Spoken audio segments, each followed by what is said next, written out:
allegiance to the flag of the United States of America and to the republic for which it stands, one nation, under God, indivisible, with liberty and justice for all. Be seated.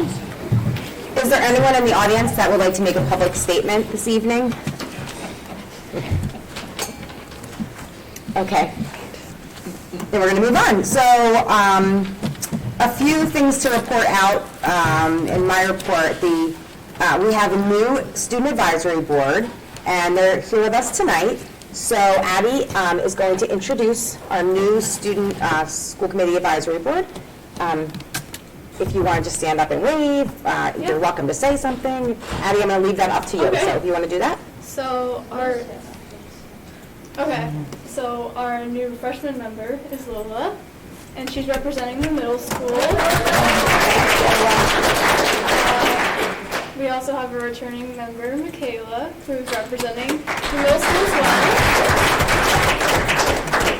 well. We have Zoe here, who's representing BIS? BIS, yep. And we have Adriana, who's representing BES, yep.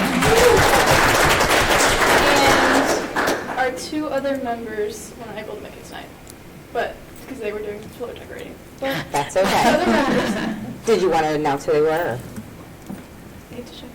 Oh, okay, that's right. Well, let me just say, I'm not sure if everyone knows, but so, thank you, Addie, very much. Our student school committee member gets a seat at the table, and she is a voting member of the school committee, which is very important because it gives students a voice on the school committee. And her advisory board meets with her once a month, along with myself, the superintendent, the building principal, and Carrie also is part of that group. Mm-hmm. And it's a really great opportunity to hear feedback from the students. And then they advise her, and each student is a representative for each different building. And so at each meeting, there's a presentation for each building. And then any major issues that are discussed or voted on, Addie gets to vote and have the student voice heard. So thank you very much, and thank you to all of the advisory members.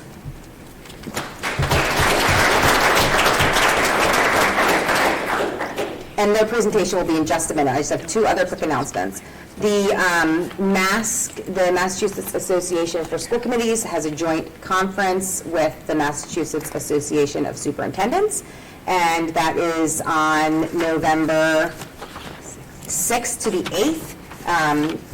And during that conference, we'll also be voting on the resolutions. So each year there are different resolutions put out by the Massachusetts Association of School Committees, and our committee reads through the resolutions. We decide if we want to support them, and then our delegate will represent our vote at the conference.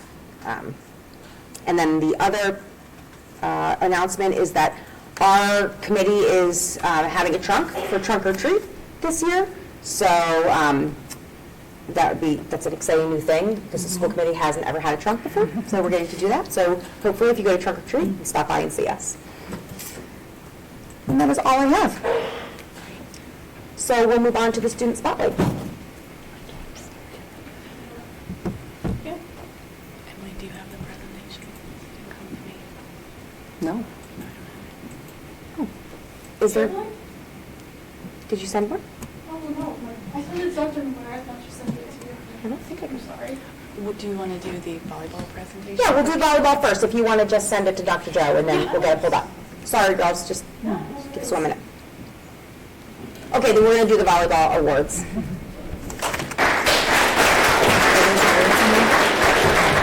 Dr. McGuire can speak to it, and then we can welcome everyone up.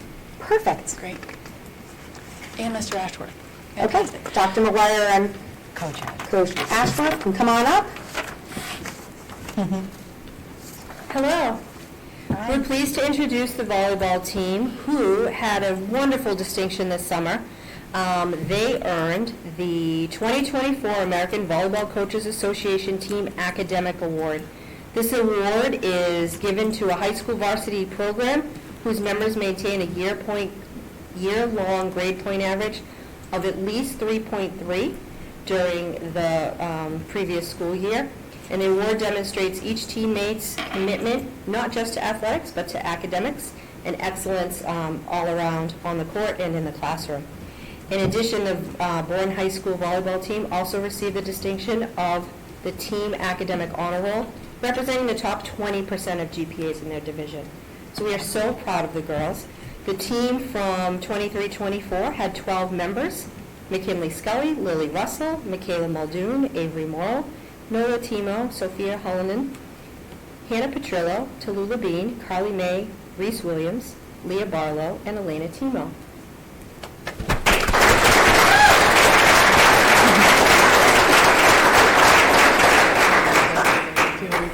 Sure. Would you like assistance, or would you like? Good evening, everybody. This team, the epitome of student athletes, year in and year out. Not only do they do it in the classroom, we also played for a state championship last year. Finished the game today in about 45 minutes, looking to take another run again this year.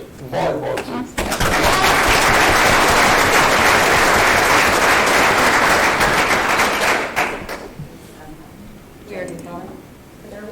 Sure. Very proud. Tallulah Bean.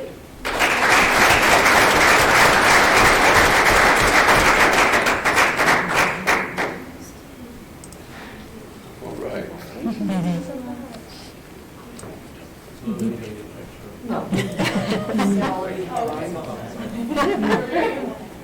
Leah Barlow.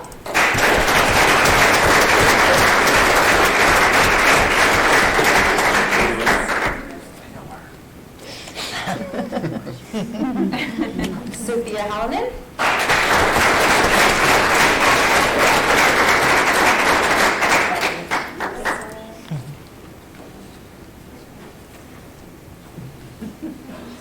Carly May.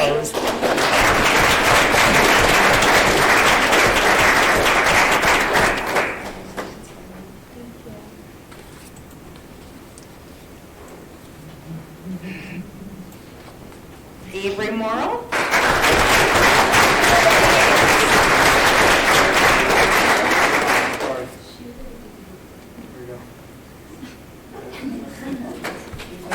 Michaela Muldoon.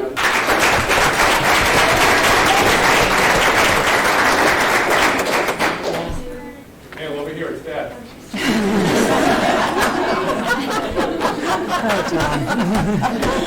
Hannah Petrillo.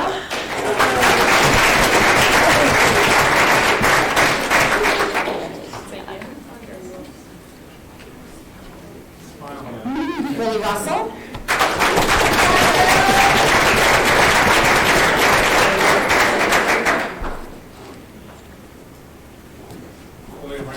McKinley Scully.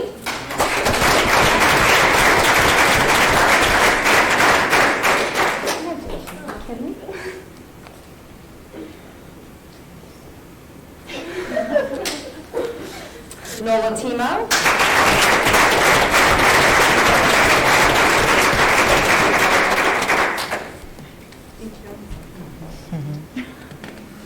Elena Timo.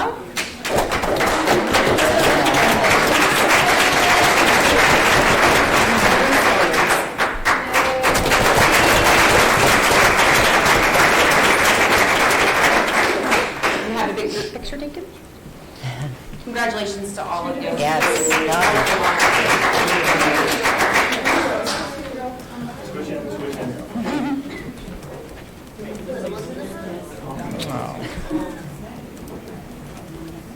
Hey. Look at Dr. McGuire. Thank you. Oh, good. All right, now look at these, Dad.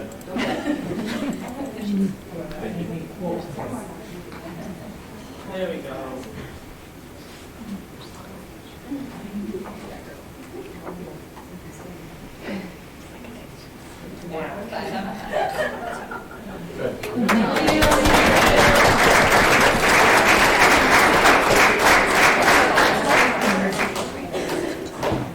Can we recognize the coaches? Because Yes, without yes. you setting these high expectations, we wouldn't be anywhere. So please introduce yourself. I know one of you, but My name's David Moore, and proud of this group because, like Mr. Ashworth said, not only on the court, but in the classroom, they're representing student athletes. So and we brought it up in the fall and said, hey, this is something, can you guys do it?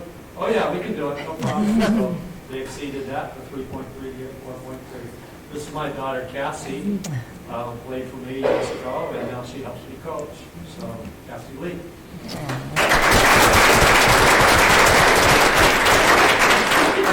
Thanks for honoring the kids. It really meant a lot. And I'm sorry we goofed it up the first round. But It's okay. Thank you for all your time and your Yep. care. Yes. Thank you. Yes.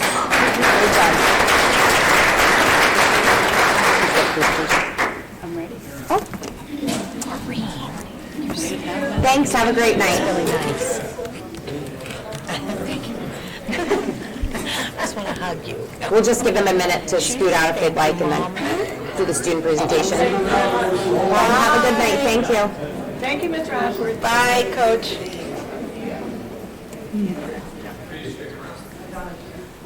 Thank you, Mrs. Fuller, for saying that. I had my little list ready. I was just trying to get it going. Oh, It was perfect That timing. was so good. They couldn't do it without, and to hear that the coaches, got them excited about it this year, that's amazing. Oh, it is. Yeah. Really bright young ladies, great student athletes.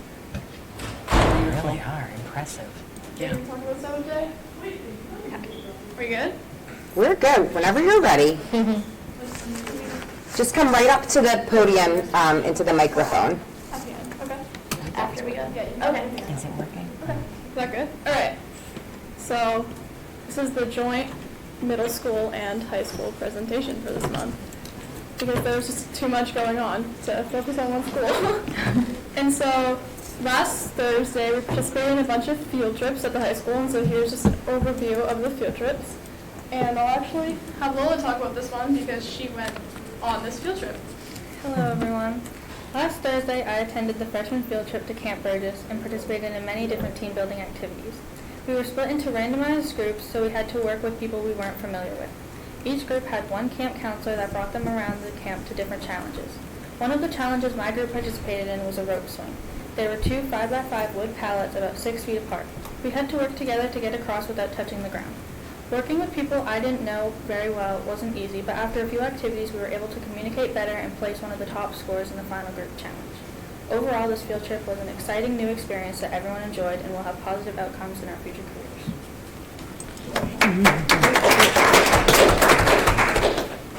And so the sophomores got kind of a different experience. They got to go explore different careers in the community. And so there was a couple different field trips. There was 5 different ones. And they're focused in areas of, there's one for healthcare, one for business, one for arts and communication, one for environmental science, and another for public safety. And so it gives kids a couple of options to kind of start exploring careers early on. I think this is from the environmental science field trip, so they actually got to go out in the field and explore. And so that was what the sophomores were up to on Thursday. So the class of 2026, as they're looking forward to applying to colleges, they got to go on a bunch of different field trips, explore some new colleges in the area. And the college field trips are tailored to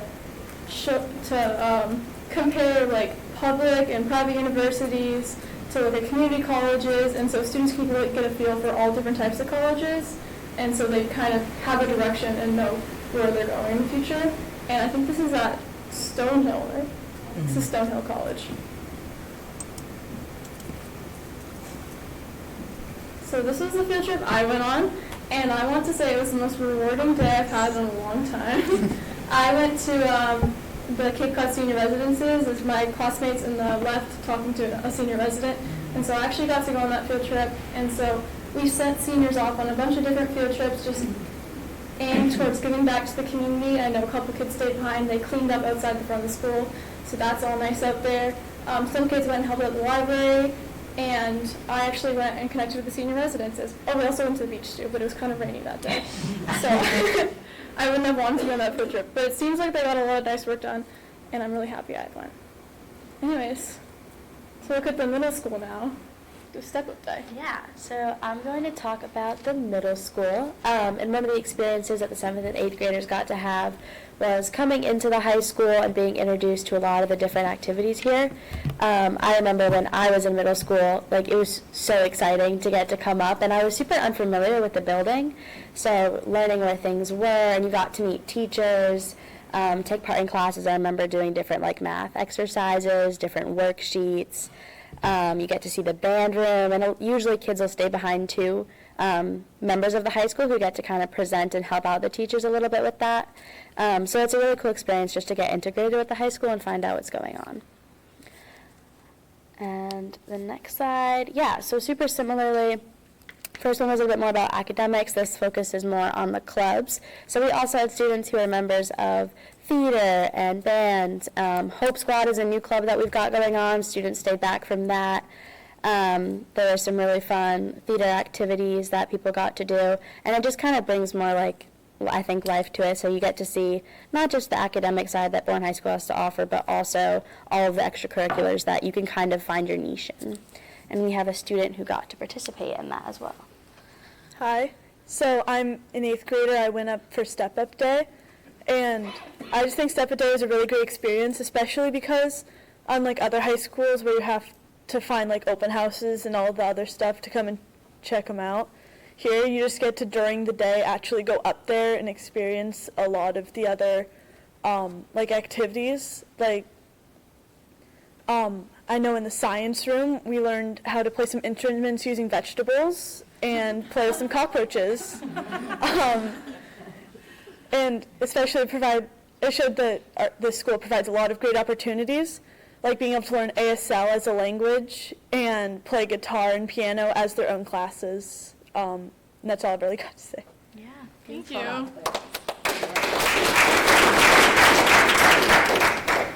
Hi, I'm one of the high schoolers that stayed back with Hope Squad. So it was a really awesome opportunity. Hope Squad was chosen by, you got elected in without even knowing last school year. So it was very new to us. We hadn't even met as a club when we all stayed back. It was a huge experience that we all loved. While we were there, we helped them create hands for what they were hopeful for. It was overall an amazing experience. We got to meet the 7th and 8th grade, all of them. It was a good leadership opportunity for all the students too. We had 4 students stay back. All of us worked together to kind of work as almost, even though there was adults, kind of we were the teachers. We explained what to do and met all of them, talked about what other high schools and why we should go to Bourne because it's awesome. And we went into talking about all the high school, got talking about clubs and all that fun stuff. And I think it was a really good time to connect student to student to kind of understand that. I also stayed back this year. I stayed back to help with student council and just overall kind of help run stuff while we were here. So I got to help set up the club fair, and then when everybody came over, I got to help lead some of the 7th grade classes around the building, and I got to show them around. They got to see all the different classes, where the different wings are. At first they were like really confused. They didn't know where anything was. They didn't understand like the layout of it. It's like you had to explain to them like A wing, B wing, C wing, D wing. Everything has its own hallway. And so it was really nice to connect with them, and I think that it's a great experience for them because they get to actually sit down and talk to students while they're here. So those of us that stay back, a lot of us are really involved in a lot of different things.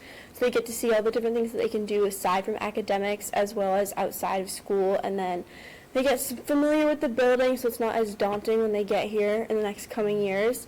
And it's really fun, like we get to show them like what it means to be a high schooler here, and a part of that was like showing them the club fair and how many extracurriculars there are, and then they get to go hear a presentation from Ms. Strode about the innovation pathways and so many opportunities that they have here. So it's really interesting to see them kind of open up to the possibilities that they have when they are able to come here, and it's really fun to watch them be able to explore that.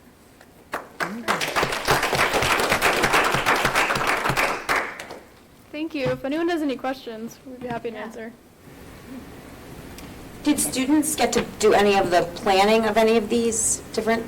Like us? Yes, just students in general. Yeah. Well, I know with the senior day of service, a lot of the NHS members kind of worked together to figure out where we wanted to go. And we actually had like NHS members kind of lead each group, and so we had like student leaders in within each field trip. So I was involved in the planning of the senior day of service, but I'm not sure about the other grades.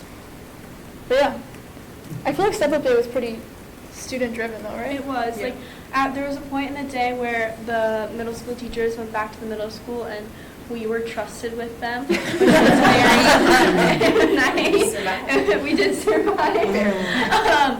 So it was definitely fun. Like, we got to be teachers for an hour or two and just show them how much responsibility you have when you get here. That's awesome. It's great. Yeah. It's great. Yeah, really great. Thank you. Thank you, Dr. Starkey, who I know does. I can't take your credit this year. I very happily handed that over. And so who did that this I year? have to acknowledge Anne-Marie Strode and Dr. McGuire and Jesse Clements and Kim Iannucci and all of the teachers who kind of took on a project. But Anne-Marie and Dr. McGuire and Jesse Clements did an awful lot of transitioning it from what previously was the college and career fair, where they were going everywhere to some really targeted events by grade, which you can hear. And the students had really meaningful experiences. This is just the tip of the iceberg. If you start talking to them about the day, they can't stop. And that's exactly what we want. Right? Yeah. It was a really awesome day. I got to go to all the different classrooms with the kids, and I do have to say those were really large cockroaches. They're about this big. I do have pictures, and the young ladies who were handling them were so fierce and brave that I actually pet them as well. So they were like, "Yep." So I'll show you pictures. But it was just really engaging and interesting. Everything from really hard math problems with with manipulatives, where even some of the teachers were like, I don't know what to do here, and people just kept trying at it. And so it was really great to full-blown theater movement productions that students did on the spot for each other, to almost like a coffee house over in the music in the band room. It was a really great day. Thank you. Okay. Thank you. Okay, Dr. Joe. Thank you. All right, well, today is Custodian Appreciation Day. We have a lot of appreciation for our custodian and maintenance and grounds workers. I know that each of the schools honored them in a different way, and we can never pull everyone together for a picture because, as you know, there's all different shifts. But our schools wouldn't be as beautiful or as healthy and clean or operating as well without this crew of really important people. I don't want to put you on the spot, Mr. Geis, but I don't know if you'd like to say a few words about your team. Well, thank you, Dr. Joe. I have a whole little segment in my superintendent's report. Would you like to wait then? Okay. I'll happily wait. Okay, great. Build up the, Excitement. Get ready for it. It's going to be stellar. It's going to be vibrant. I was just about to say that. But I personally want to thank all of our custodians. We do have a lot of new hires over the past couple of years, and they're just doing a phenomenal job. So. We also have the enrollment update. I'll click on that for you to see. As you know, October 1st is the special day when our enrollment gets calculated, and then it goes up on the DESE website. So this is the running tally that we always provide for you, but it now has an October 1st tab. So you can see here by grade.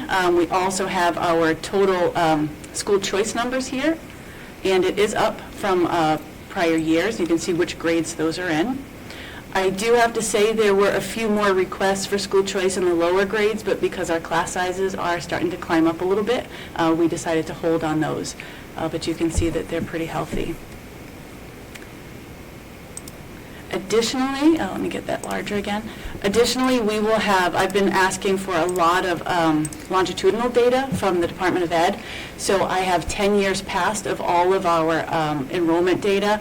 I'm still trying to pull that apart to see, of the number of residents in Bourne, how many students were coming to our schools versus to other schools, and it's some very interesting trends. But we're still analyzing that, and all of that data will go for the data meeting for the strategic planning.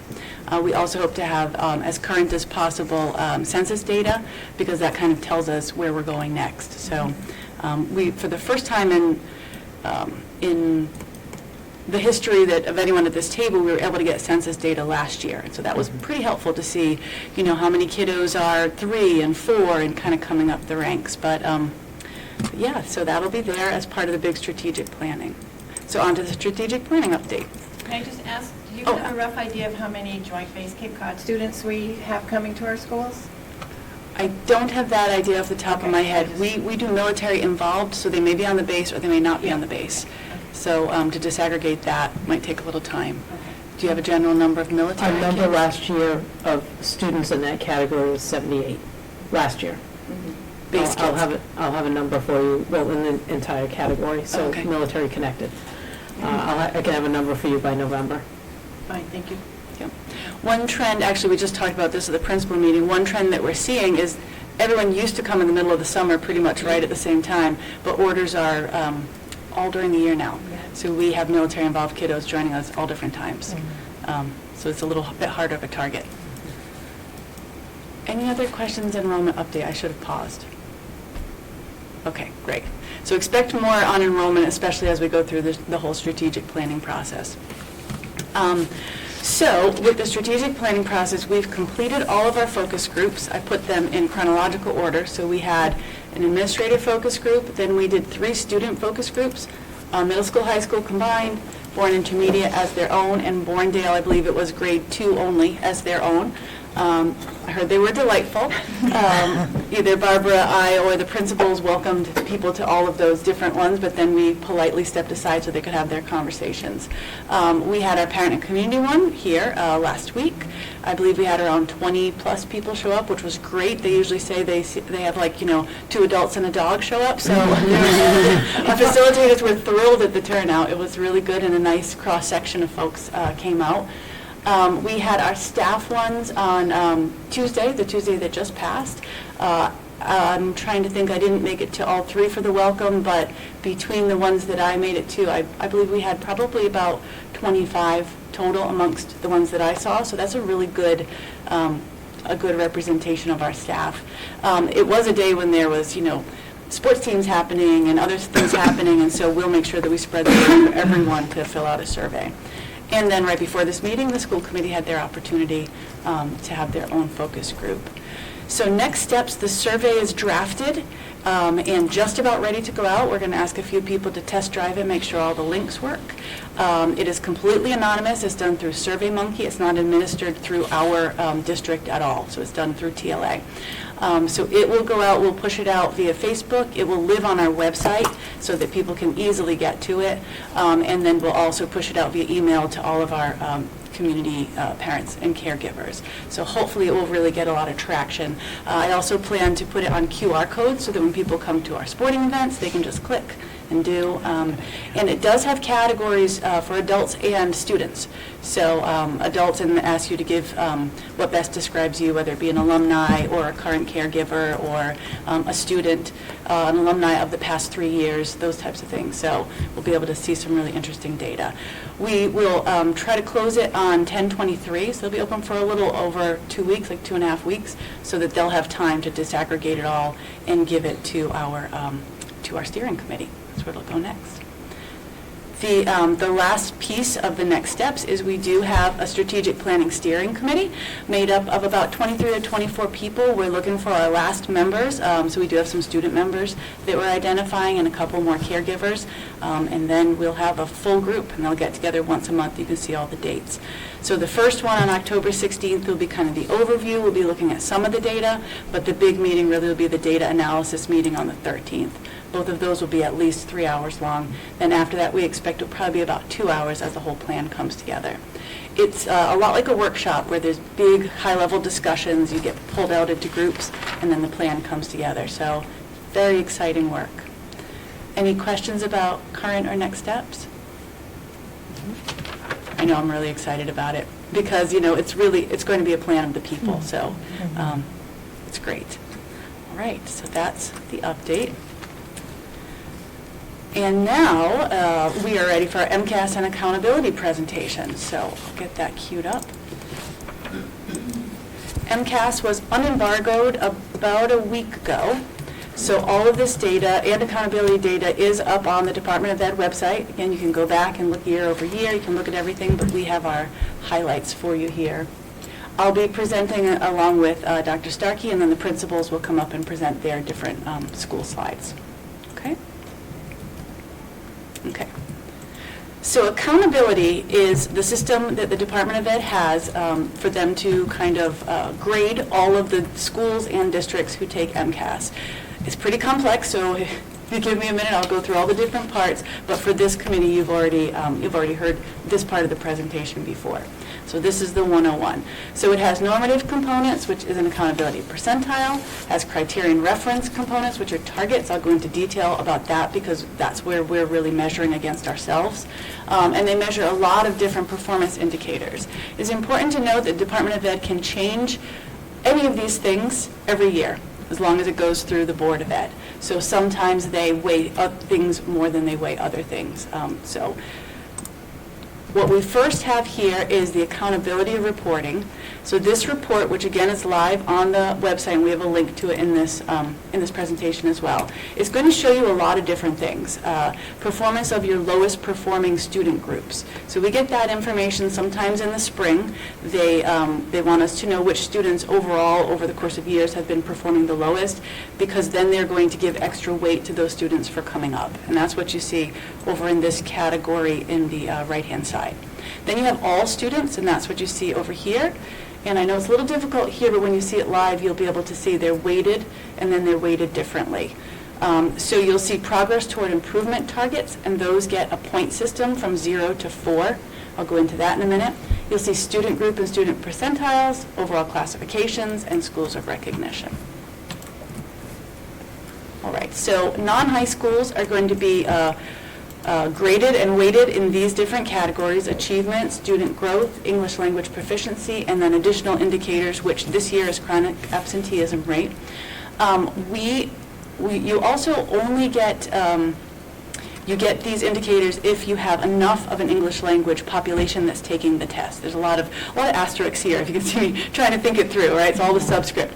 So when you look at our reports, we didn't have enough English language students taking the test, because it's important to know that English language students in their first year never take an ELA test, and then only certain ones would be taking the other tests. So when you look at our reports, you're just going to see dashes because we don't have 20 or more students taking the test. So that's for our non-high schools. For high schools, they also get an extra category called high school completion, which is a 4-year cohort graduation rate, which means within those 4 years of kiddos going from freshman year to senior year, that's that grade. You kind of get graded three different times on almost the same information. The extended engagement rate, which means students who might be on the 5-year plan, whereas they might have some credit recovery to do over the summer. Maybe they just didn't make the mark by that senior year, but they are graduating over the course of 5 years. And then the annual dropout rate is another way to look at it. So they get that additional indicator. In Bourne, our weights are with no EL, so our categories will be weighted in that direction. All right. The normative component is your accountability percentile, and so it's a 0 to 100. This is all, thank goodness I took a few stats courses because it is pretty mathematical stuff. And your schools are supposed to be compared against schools of similar type. So either non-high schools, middle high schools, or high schools. So obviously in our school district, we have non-high schools and high schools. But as we've said in previous presentations, many of the school districts around us are middle high schools. And so when we're comparing what we're seeing with Bourne High School, even with surrounding schools, it's not always apples to apples because they're getting different percentiles. So we're being compared with high schools no matter how large they are. They just serve the 4 grades. Like I said, this is the one I'll pause on just a little bit more because the targets are really what we're looking at. So the Department of Ed sets targets for your schools and for your districts every year based on the previous year's MCAS scores and the other components. So based on our targets, we're then getting our 0 to 4 grades. So these targets are in 2 different categories, recovery path and path forward. And if anyone watched this presentation last year, you remember we explained this at length. So the Department of Ed took a look at the scores after the pandemic, compared it to the scores before the pandemic, and said, XYZ school, you're on recovery path, which means you've had enough of a decline where it's going to take you a lot longer to get back to where you were. So the amount of time they're going to give you and the incremental climb back to recovery will be longer. Path forward means your scores were very similar to before the pandemic, and you're just marching forward, so they gave you harder to reach targets. an interesting thing, there's always an exception. Bourne Intermediate School was put on path forward because they had no previous scores because they were Peoples. So that's there. But in any case, when you look at all that, you just have to remember a few of these different ones. So what you're seeing here when you do take a good look is you'll see all of the ones, I put screenshots of our own ones here, but when you actually look online, you'll be able to really see them with a little more detail. All right, so here's the point assignments. You get 0 if you declined, 1 if there's no change. If you improved below target, you get a 2. If you meet the target, you get a 3. And if you exceed the target, you get a 4. So those are all the numbers that you'll see there. All right, so as I said previously, they're also really looking at the lowest performing student group. The Department of Ed feels that they want to give extra weight and extra credit to schools that are moving students forward faster. So you'll also see that piece in here. And then lastly, what all this means when it's all said and done and calculated is you get a category for your district. So our district is in substantial progress toward targets. And interestingly enough, our high school was right on the cusp of meeting or exceeding targets because we were at a 75, which is pretty exciting. But our district as a whole is substantial progress toward targets. That's a really good thing. So we were happy to see it there. And that's what you'll see up here at the top of every single one. All right, so here's our highlights, and then I'll click to the full report just so you can get a little view of it, and then we'll pass it on. So there's actually another whole piece to this, which are the MCAS scores. So overall, after we looked at all of our accountability, achievement at the high school earned the most points possible in all 3 categories of achievement, meaning they received 4. So we exceeded targets in all 3 of our ELA, science, and mathematics. And then another category called advanced coursework, which is only for high school grades 11 and 12, was up over last year. So we promote for students to be in advanced coursework in 9th, 10th, 11th, and 12th, but they're only counting 11 and 12. And another thing that you'll see that we're really proud of is that our students in high needs and students with disabilities groups also increased because we really want to make sure all students have access. So that was just a little proud thing there. Our overall percentage total for Bourne Intermediate School was up by 20 points over the year before. When you look at Bourne Intermediate, it's like in the 40s and the 60s. That's actually huge. They didn't meet the targets in every place because, as I said, they were probably put on the wrong target trajectory, but 20 points is actually really big. Our chronic absenteeism improved or exceeded target in all schools. Again, that's a really big thing that the state's looking at, and we've been hitting that mark or exceeding it. Our math achievement improved or exceeded targets in all grades. That's exciting, especially with, as you heard, our big push around Math Workshop and having students look at math differently and be very hands-on, so that's also exciting. And then the other piece, which I didn't spend a lot of time on, I was asked to talk really fast, is that they do achievement and growth. We care a lot about growth, and it's not this current 10th grade in comparison to last year's current 10th grade. It's this student in comparison to themselves and the test they took the last time. So we're seeing growth that's either, as they term, typical, or even in some cases exceeding growth in all grades. So that's pretty exciting. So we're not seeing flat rates of growth. So our students that are doing well are doing even better. Our students that might not be making the mark yet are growing at a rate that they're saying is either typical growth or exceeding. So that's, we think, really great. Let me show you very quickly the full report. Again, this is on the Department of Ed website under School Profiles, Accountability. And so what I do want to show you how to do is click through. So you'll see overall results. You'll see student group results, and you just toggle here. So for example, if you wanted to see the students with disabilities, I'm going to make sure that it clicks in. There we go. Then you can see specifically how those students did, which again is something that we're watching all the time to make sure that our students with disabilities get the same care and growth that our other students have. You see here's high needs. High needs is a grouping of multiple categories. It's low income, it's multiple ones. I don't want to misquote, but basically that groups together. And you can see how students are doing there. And then I'll flip through to the next one so you can see. So this is detailed data for each and every indicator. Again, this is the Bourne District overview. And this is where you can see all of the paths. So if you look here, let's see. ELA, all students. In 2003, the score was, so this is the average score, is 502.4. In 2004, it was 508.6. It was a change of plus 6.2. Our target was only 506, and so therefore we got 4 points, and we exceeded our target. So that's kind of how you read that straight across. Now, when you exceed your target by that much, we always worry what will our target be next time.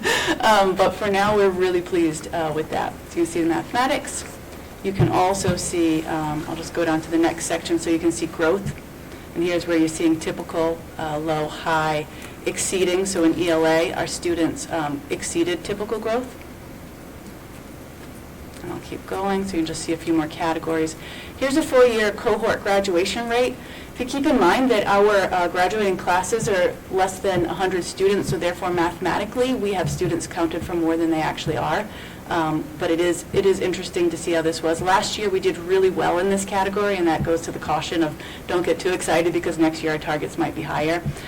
So because we had a change that declined, it is 0 points in this particular one. However, our extended engagement rate, these are students that might take 5 years to graduate, we actually got 4s and 3s. So we're getting them through, we're getting them graduated. I think that is really important. We'd like it to happen in 4 years, but if it doesn't, at least we're seeing it there. Last few things, so we didn't have enough EL students take the test to show, and that's why you see dashes. And here's some of our chronic absenteeism ones. See, especially at the high school where it was one of our school improvement goals, we're seeing exceeding target, which is super. These go in the opposite direction, just so you can realize that. And then here's our advanced coursework. Here's what I said, our high-need students and low-income students exceeded target, which is really, really pretty awesome. And then our assessment participation rate was extremely high, so that's really good. So that's just a little bit about that, and then I'll show you one more quick look, an easy way to get to the other schools in the district. Here's where you can just click right on one of the other ones, and you can see all of the detail for them as well, with all of these different pieces. Any questions about accountability? And I'll hand it over to Barbara and the principals for MCAS. I love data. I know I get excited too much about things. It can tell us a lot. It also cannot sometimes, right? Because numbers can be misleading. But I do think that we're seeing things that are clearly pointing us, that we're pointed in the right direction. It's pretty exciting to see. We are not where we want to be in every aspect. We have a lot of work to do, and you'll hear a little bit about the work we're doing next. But I think regarding accountability and the targets that were set for us, we're doing pretty well. So I will bring it back to this one and Dr. Starkey. Quick? Great. So I'll be quick too, so that you can get to the principals and hear the meat of what we're talking about. But certainly we're proud of our students and our staff, for their resilience, for their accomplishments, and for their continued recovery and the progress that they're making, right, for helping our students to hit the targets. Just point of reference, Test administration information. Back in 2020, there was no test, all the way up until last year where there was a test. So to put that into context, students who are currently in the 11th grade were in 7th grade back in 2020 when there was no test. So you're looking at how long it has kind of taken those kids to get to 10th grade, a full administration of the MCAS that's going to qualify them to graduate, right? Another point of reference, attendance matters. So it's great that, we've got some data showing that chronic absenteeism is something that we're addressing. A significant shout out to the high school who's pointed out to you their school improvement plan presentation last month, that attendance at the high school has improved, right? So attendance matters every day. And even if we're talking about tardies are attendance. Tardies aren't the attendance that show up on a target and DESE, but they impact what you're learning in school, right? You're tardy, you're missing first period at a rotating schedule at the high school, you're missing an awful lot. Mm-hmm. So recognition to our schools who are really tackling the attendance situation and getting kids to come to school. And just when you think about these scores, just a few things to think about, right? That they contribute to a larger piece of data. We look at everything when we look at a student, everything from their social and emotional data that we collect on them, just in conversation with teachers or learning from parents, all the way up to the hard data you get in these scores. So this is just a piece of a larger puzzle, right? But it's useful data for us, for our data teams, for MTSS, for our teachers and their instructional planning, certainly for our administrators, and then the development of professional development. programming for our teachers. The scores themselves offer a lot of insights into our strengths and our needs across the district, and you'll hear that from the principals tonight.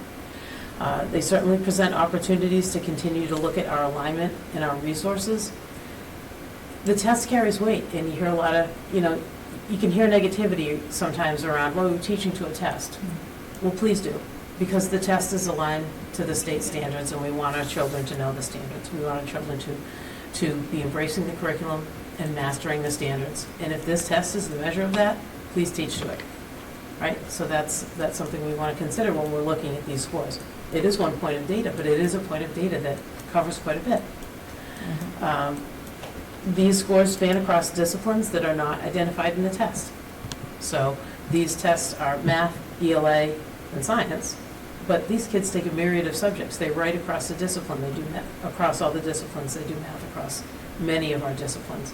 So the scores represent many disciplines not labeled at the head of the test. So something to consider as well.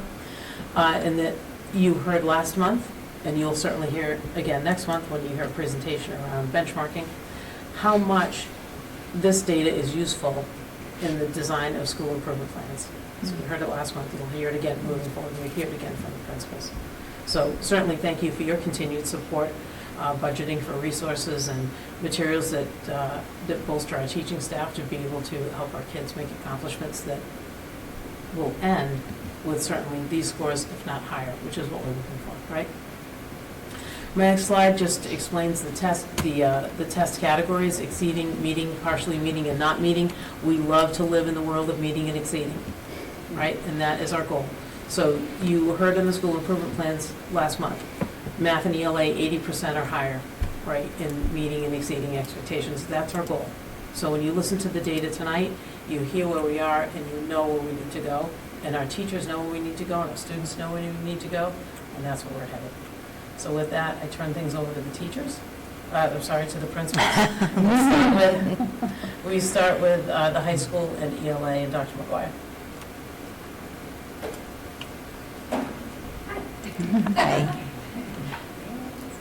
So in ELA, we saw some really nice growth. We have 67% of our students meeting and exceeding expectations. That's an 11% increase from last year, with a 9% jump in the exceeding category, which is really nice. And our SGP is 61, which is a 7.3 point increase in student growth. So for ELA, the work that teachers are doing with Tier 1 instruction, with really reviewing and implementing curriculum and looking at that student discourse piece, the ability for students to interact deeply with the content and the standards and make relevance of the content and make meaning of the ELA coursework is very important and impactful here. So they're continuing with their work to move this even further. And I just think when I sat down with the ELA department and we celebrated our successes, but we also think, hey, we've got to keep moving. We've got this goal of 80%. I do think looking at pre-AP is something that's important, again, across all of these subject areas, but we talked about the things that worked well for our freshmen and our sophomores, to have success, and then also continued, where do we need to improve? Where were some areas on that test, again, like the essays, where were points missed that we know, it's in our curriculum and we're planned for it, that we can hone in on. So, still lots of work to do, but some excitement in ELA. Our math scores also showed significant growth, with 49% meeting and exceeding. That's a 17% increase and a 4% increase in exceeding. And our standard growth percentile is at 49, which is a 9.8 point rise. So we're trending in the right direction here for math as well.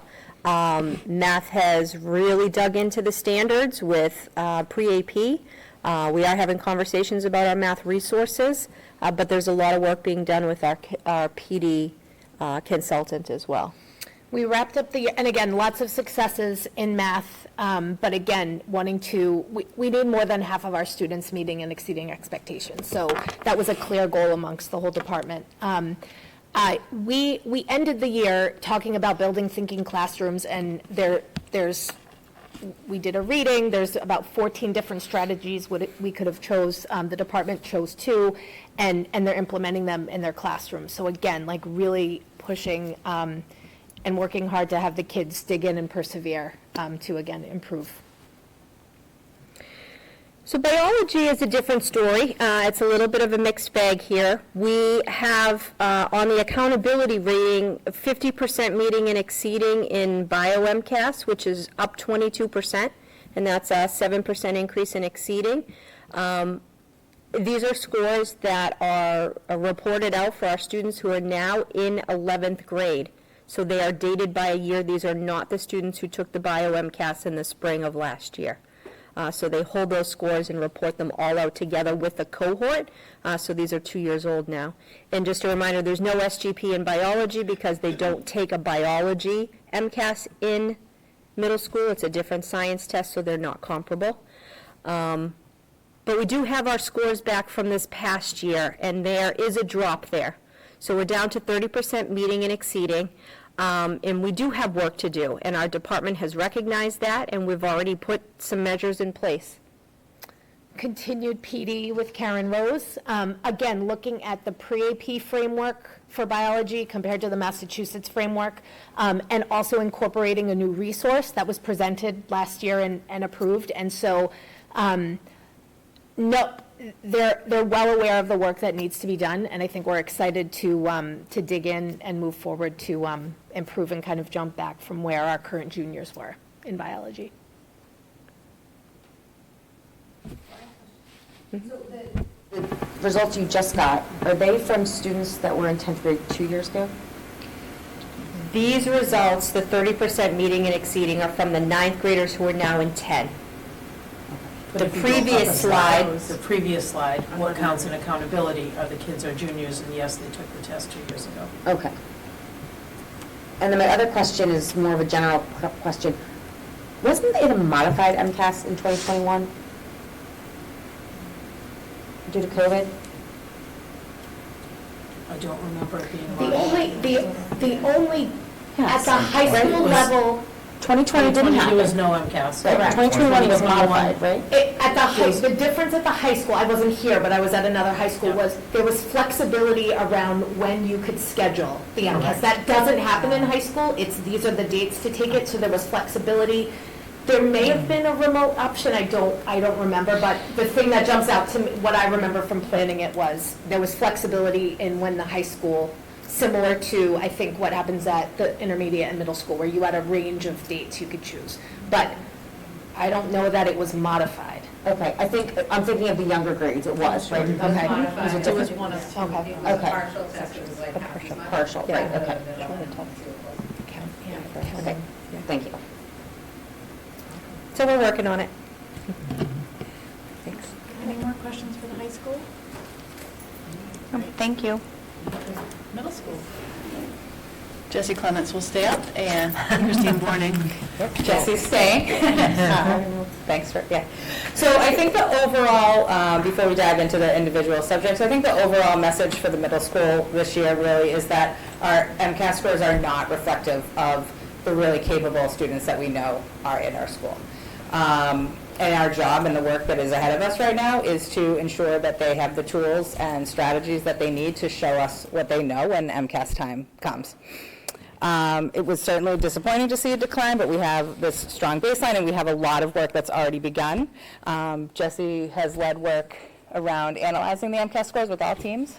Yeah, so again, across the 3 subject areas, ELA and math, where all 6th, 7th, and 8th graders are taking it, and then 8th graders take the science MCAS at the middle school. In our grade level content teams, social studies and ELA, and then math and science, we dug into the data. We had some real reflective conversations around where are some of the standards that our students struggled on? Where did that fall in our curriculum? How do we fill in gaps and teach the curriculum at the same time? So again, the exciting thing that's happening at the middle school is we have resources. We have math workshop our teachers are implementing. We have Karen Rose working with the science teachers at the middle school this year. We have teachers now in English and social studies digging into investigating history and Springboard. And I think overall, Ms. Borning and I have really thought about strategically, like, where are we best supporting our teams, whether it's curriculum time, whether it's different data analysis or planning time, to make sure we're supporting as well, to make sure this is like a whole school movement to improve.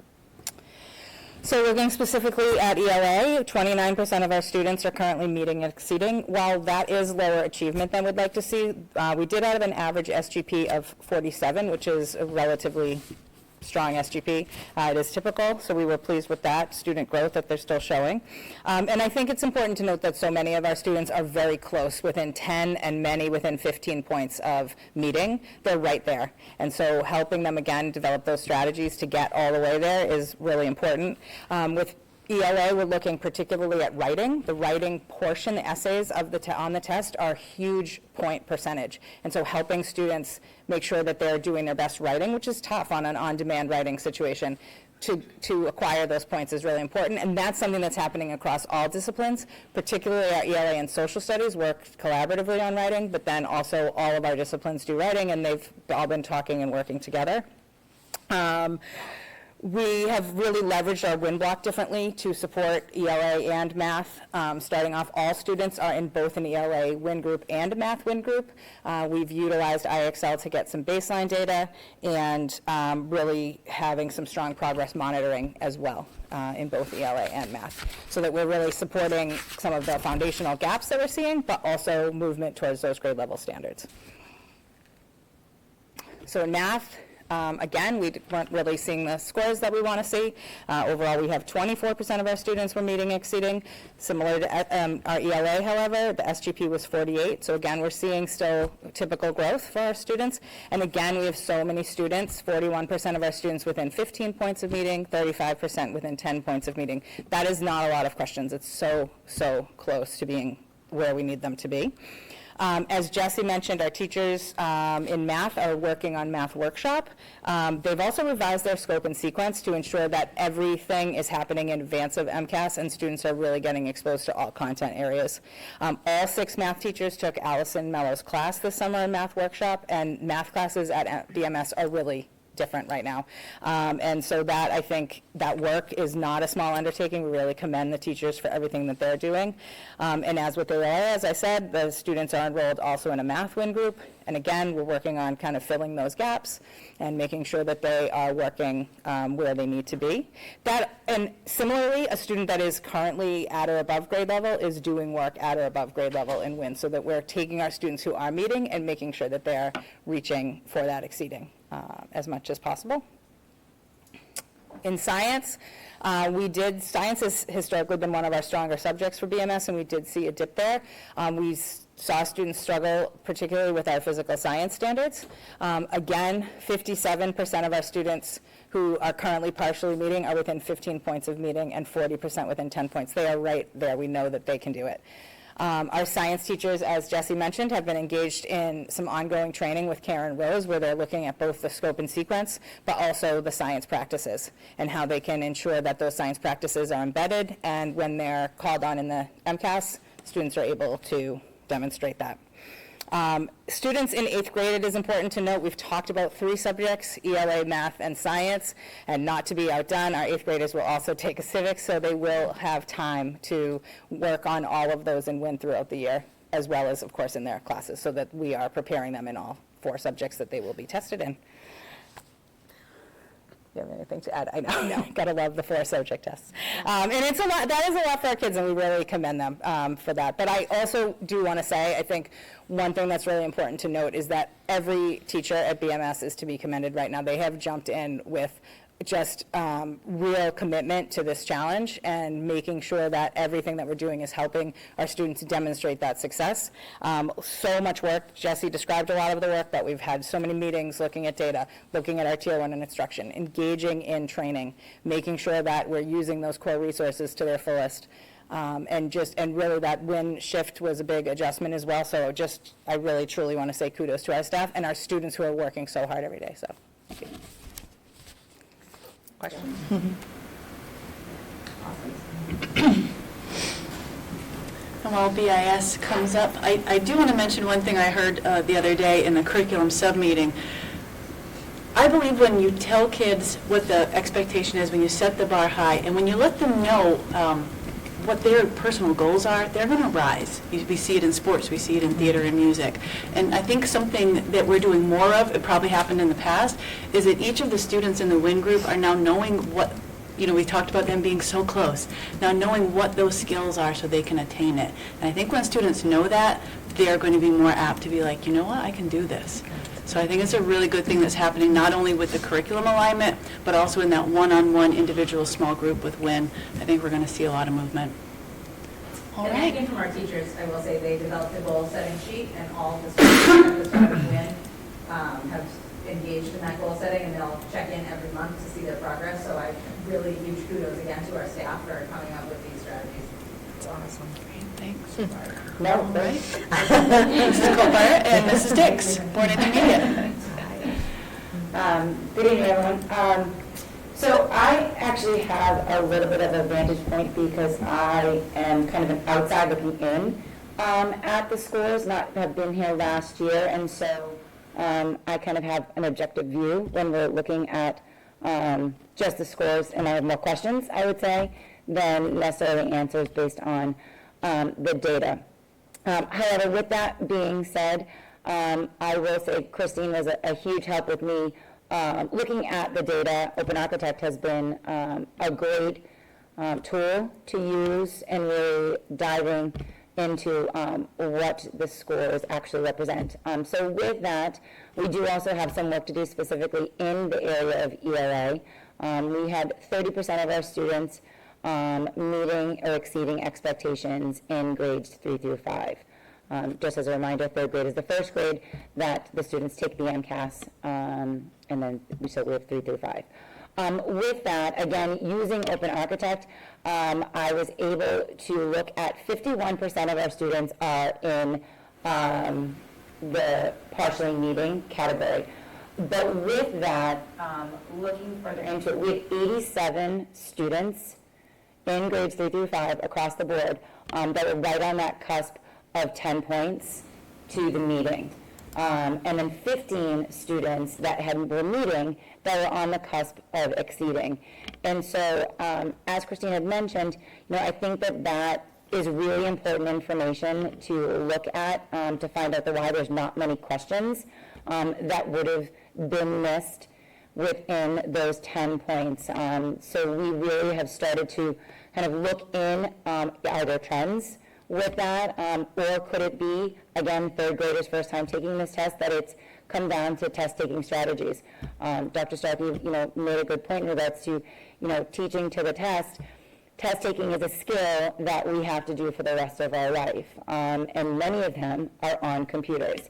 And so it does take the time of learning the navigational tools on these in order to be able to, show what you actually know with them. And so some of the actions that you'll see up there that Lisa and I have worked very closely on, I'm going to kind of start at the bottom in regards to the school improvement plan, because I think that's where we really started, in looking at ways specifically that we can increase proficiency around the reading and writing for our students.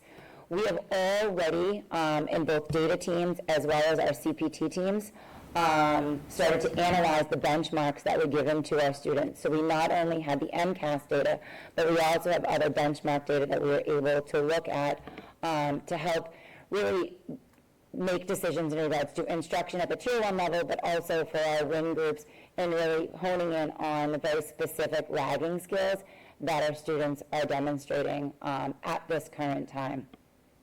And so with that, we started to also then say, okay, now that we have identified these skills, what are our Tier 1 practices that we have in our classrooms on a daily basis?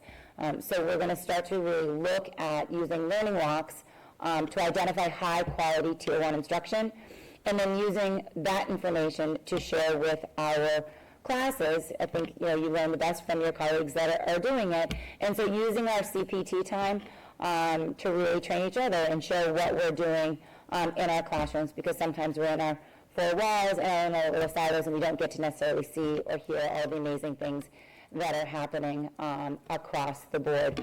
One thing that I will mention, and again, I kind of stole this from Christine, being a former middle school teacher and our fifth graders going up to the middle school next year, our fifth grade WIN group has actually adopted the goal-setting sheets for their WIN. So they're actually looking at their MCAS scores, honing in on their strengths and the areas for improvement, and then setting not only an academic goal, but a personal goal, and then action steps that they will be taking. So they're all their own little folders, and they're on their action plans, and then we'll start to add in there so that they can see the work that they're doing during this time.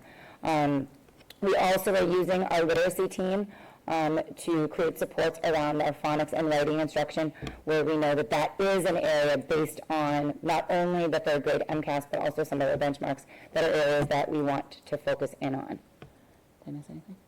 Okay. No, we just have done, and good job, Noelle. She's moving the needle forward in terms of creating that data culture in the schools and at BIS during CPT in particular, where the teachers are actually really drilling down into not just are they meeting, exceeding, partially meeting, or not meeting, but why and what specific skills are there that we can incorporate into a WIN group and spread the wealth across all the experts that we have in each grade. So that's been a really nice shift.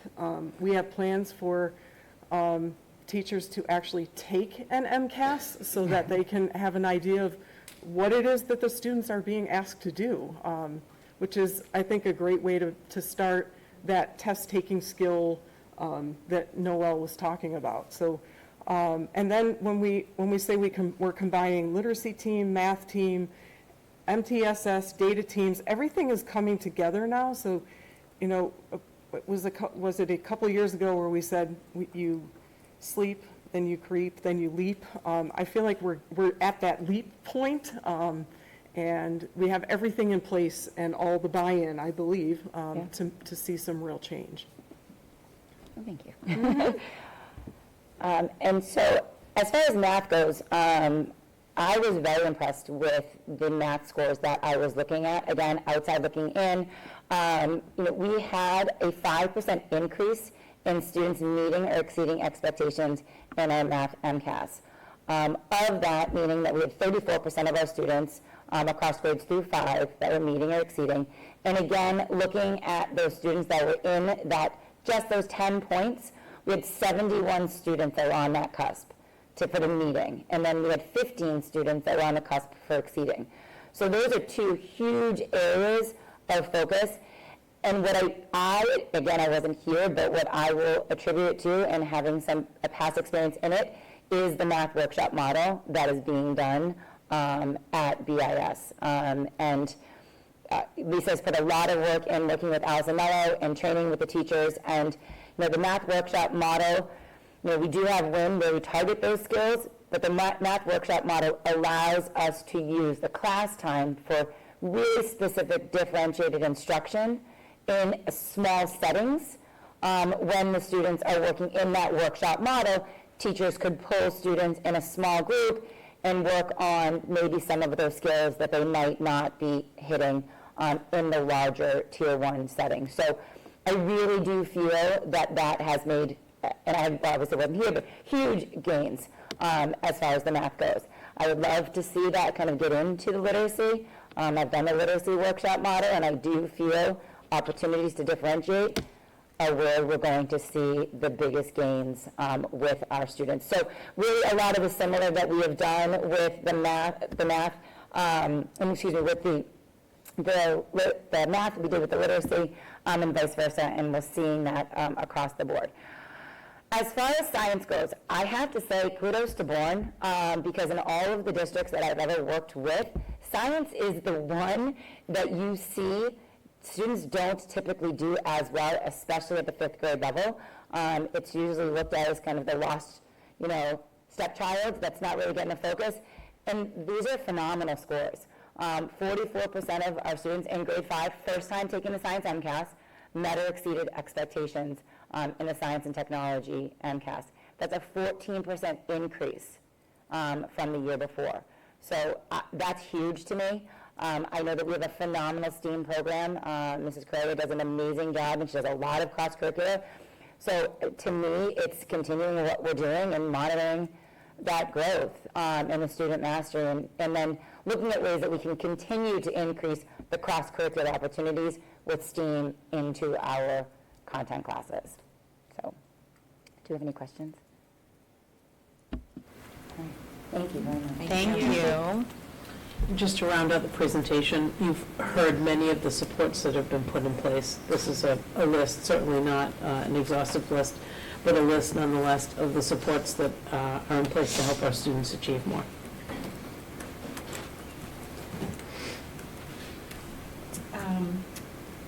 Are there any plans to recognize students for their growth or their improvement or their strong scores? Just build some buzz, you know, for what they did accomplish and recognize that perseverance and that effort in our schools?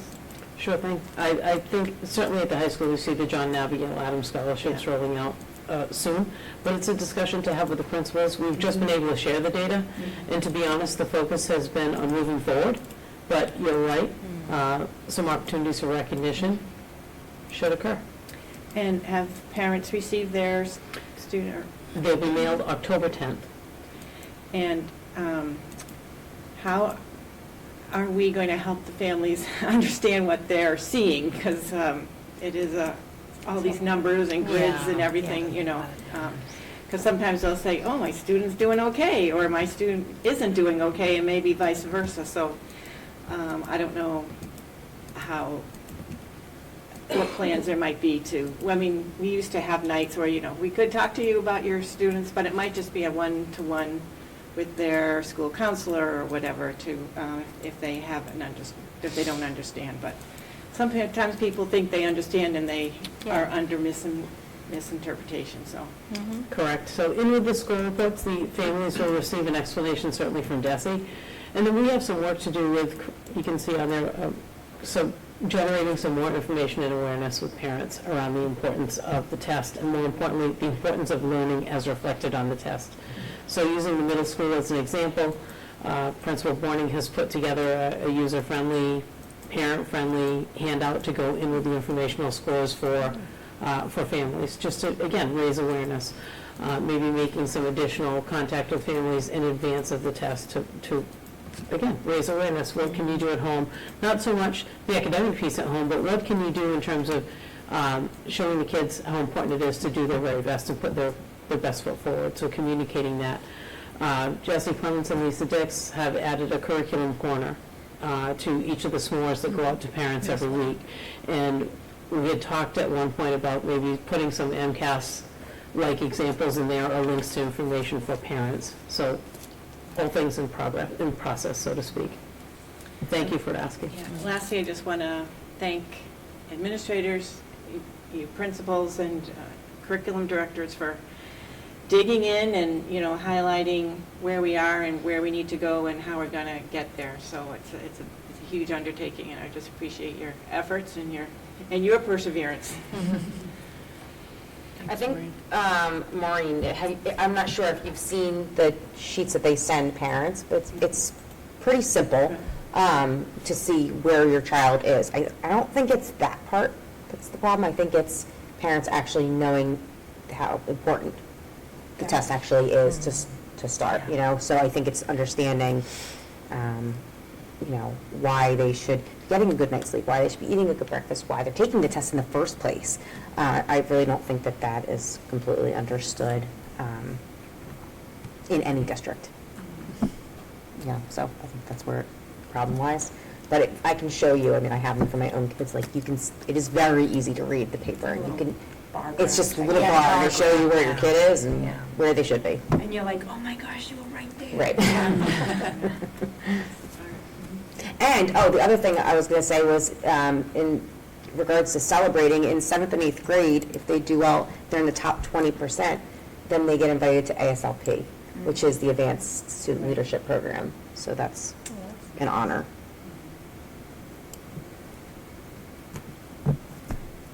Well, thank you for your interest and attention. You know, sometimes these are things that only administrators like to look at or don't like to look at, but you can tell it all is building on itself. There's a lot of work going on. It's very alive in our schools where, you know, whereas I've been in places where it's like, oh, there's the MCAS, and then they put it to the side.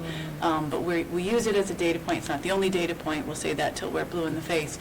You know, a child is so much more than one piece of data.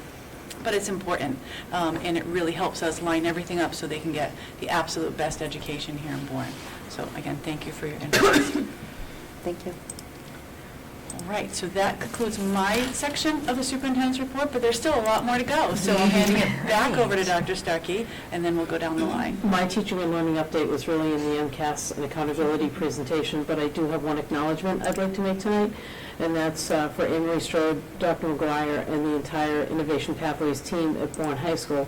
They have hosted constituents from Norwood and Seekonk come to see the program at the high school. So programming that you heard about, and it's really neonate phases, and now we have kids in the Pathways program, and we have other schools coming to look at what we're doing. So the high schools deserve us some recognition for that. We have another visit coming up, Sandwich is coming to see the program as well. So shout out to Anne-Marie Strode and Dr. McGuire and that Innovation Pathways team, and certainly to our students who have embraced the idea of Pathways and have moved into these really meaningful internship experiences that are connected with Pathways. I mean, just based on the presentation tonight, they're such great ambassadors for us, aren't they? Absolutely. Great. So we'll pass it down to Mr. Geist, Budget and Facilities Update. It's vibrant. It's vibrant.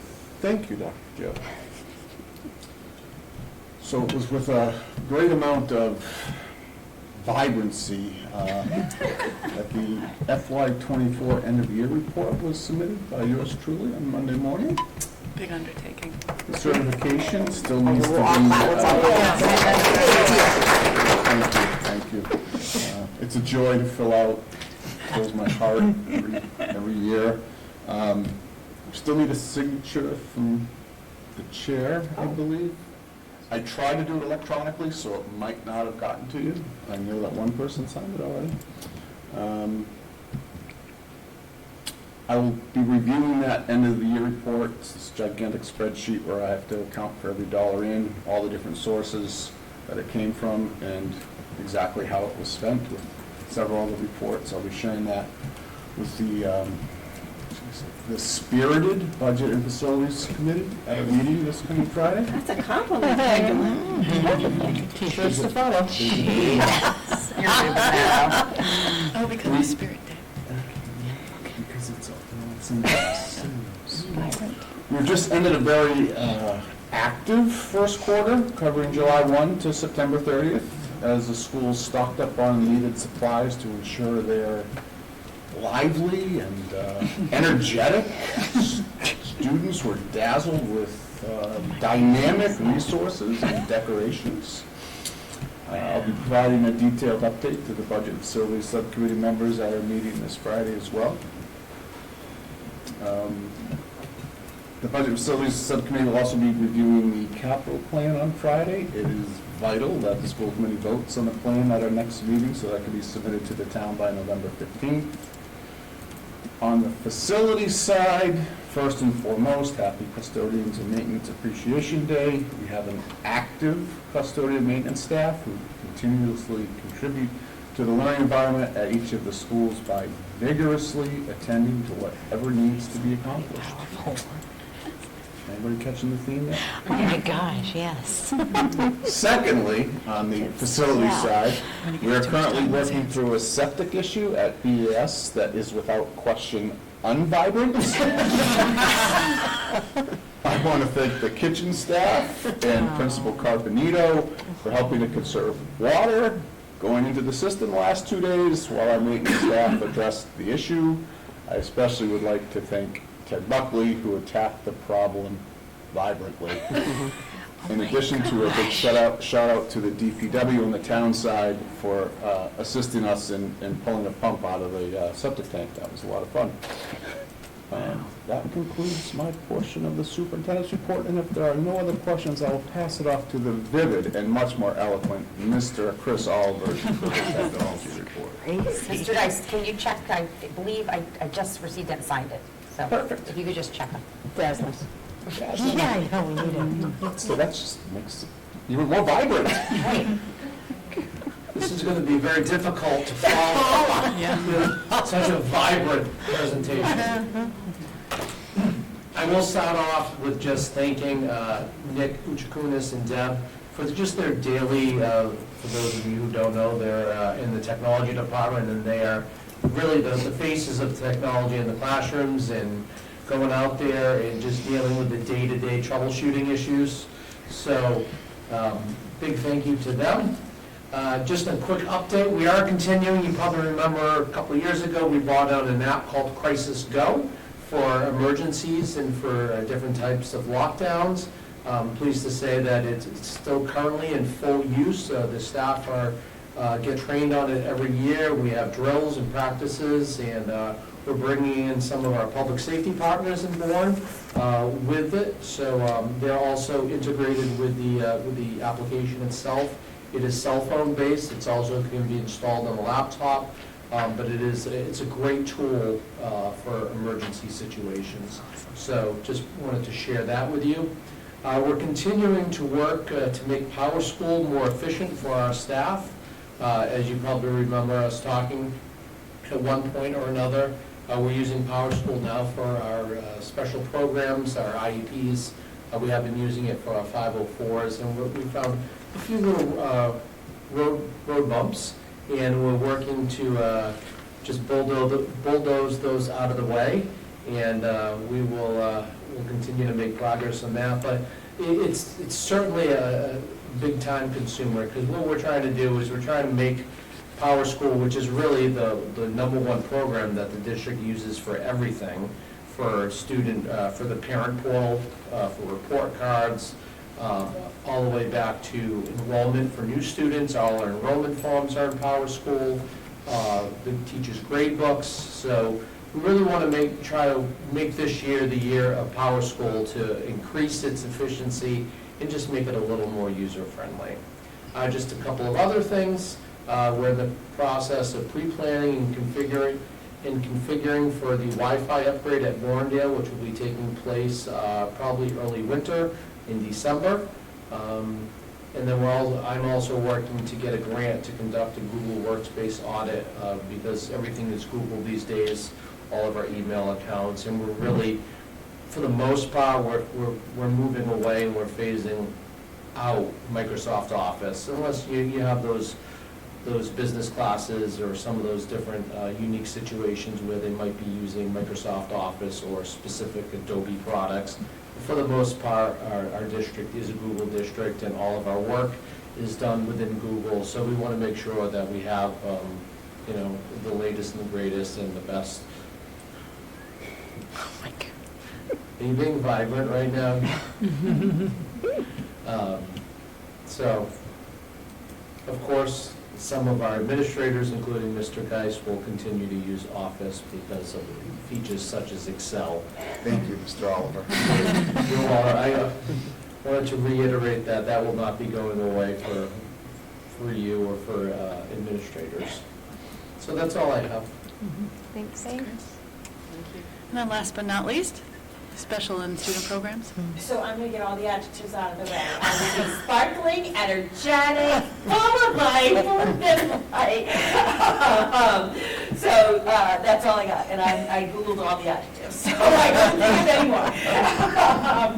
But just briefly from the last update, schedules for all the services for kids on plans have been fleshed out. There's definitely a rhythm with routines and expectations in all the programs at this point. IEP meetings are up and running, and we continue to adjust to the new format.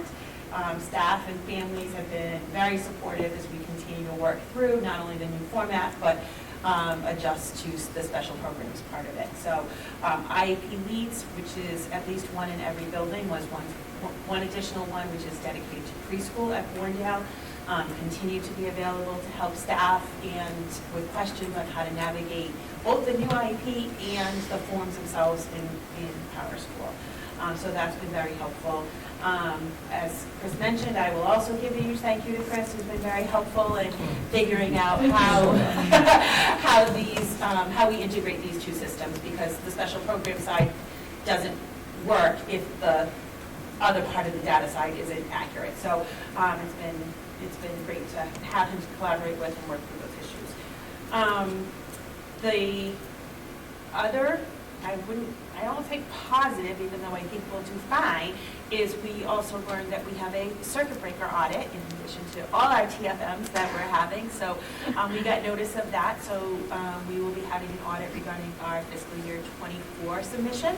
So we're starting our self-assessment for all of that and getting files prepared for their visit on the 16th. So we will see what that is. I'm confident we'll be fine.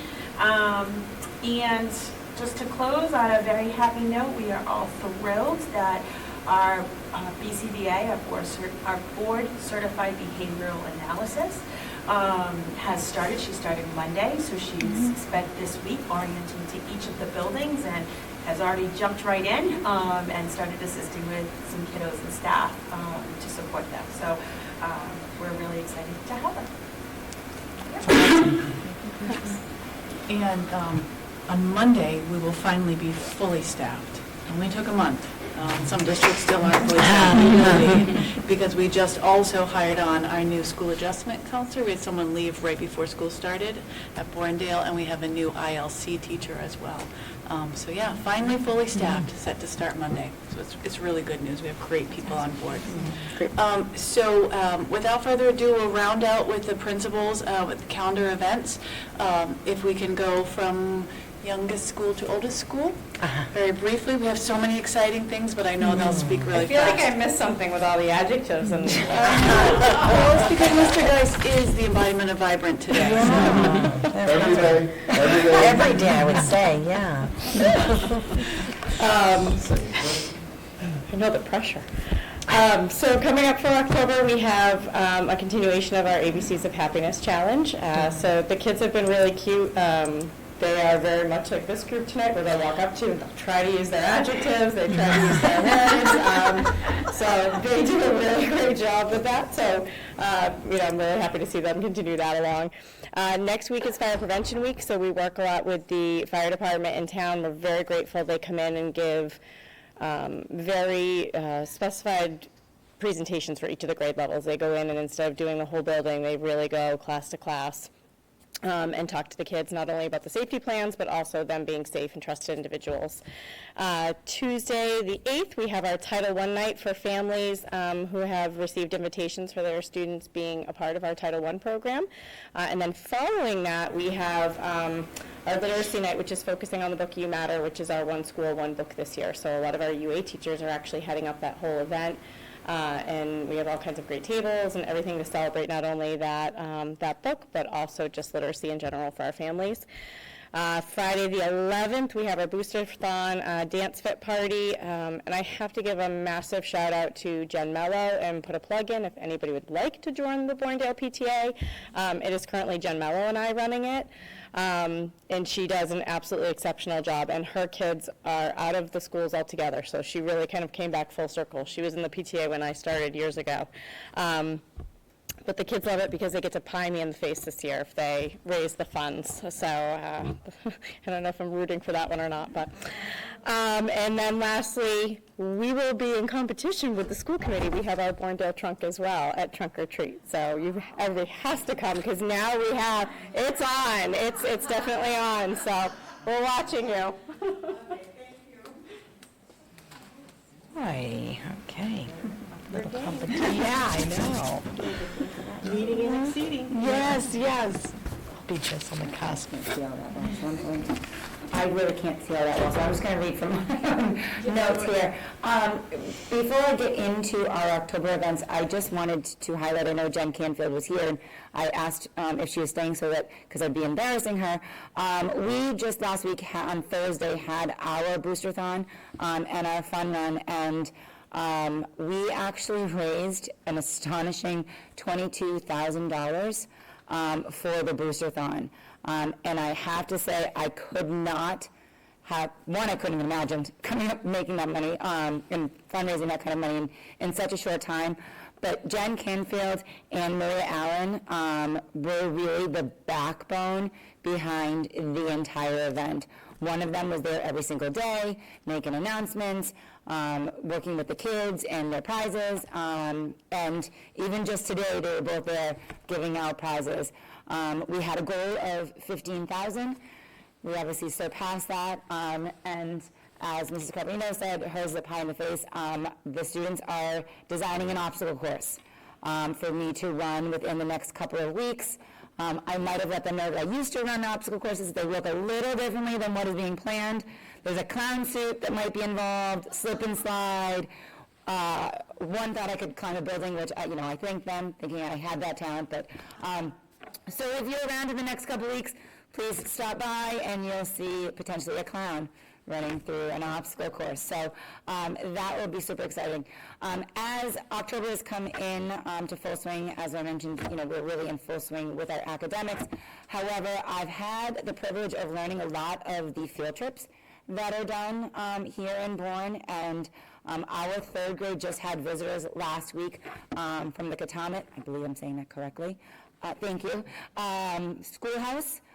We had 2 guests come in and present to all of our third graders, and then over the next couple of weeks, we have a couple of classes going to the schoolhouse for their annual visit, which I hear is something that they've done for many, many years. So they are really excited to go and see that. And then we have our 5th graders who are planning to go to Plymouth for the planetarium, again, over the next couple of weeks. So they are really excited to be able to get out and experience some of these, enriching opportunities that are here in the Cape and a little bit around.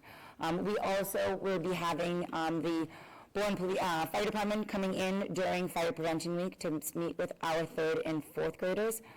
So we are really excited for that. And at the end of the month, I was told we have a pumpkin decorating contest. So I have to work with Mrs. Donovan and have her help in mind, because I'm a little competitive, but artistic abilities might not be my strength. So her and I will be working very closely together and with those. So really excited to get in the full swing of the fall down here in the Cape.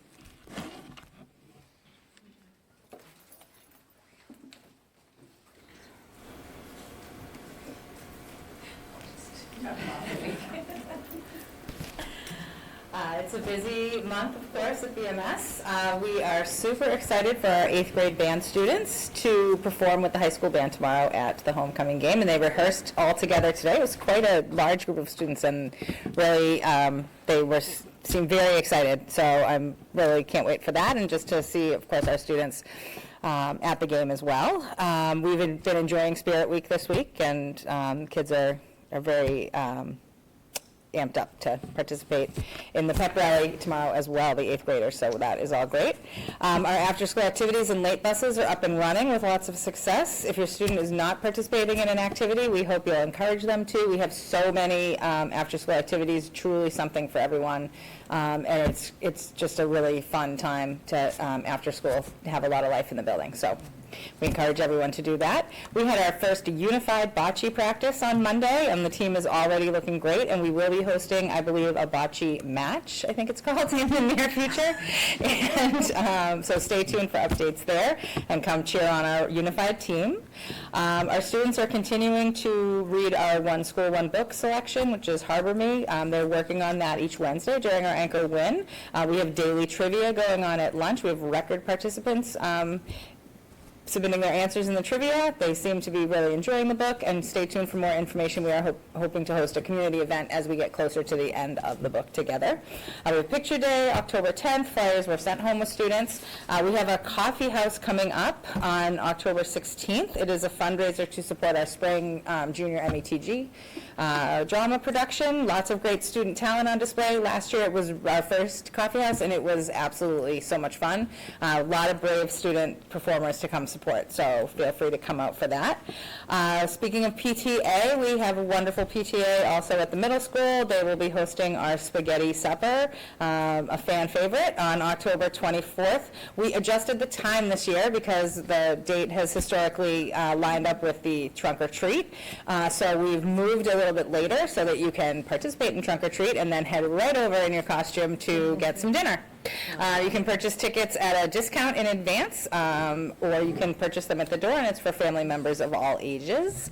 The book fair will also be running that same week, October 21st to 25th, and we thank the PTA for their help with that. And we do also have our PTA fundraiser. We are not as cute as the intermediate students, and I will not be running around in a clown suit, but we just run around like myself every day anyways. But we have our Direct Give is our middle school PTA fundraiser, and we had great participation last year, and so we do appreciate any support from our families and community members as well with that.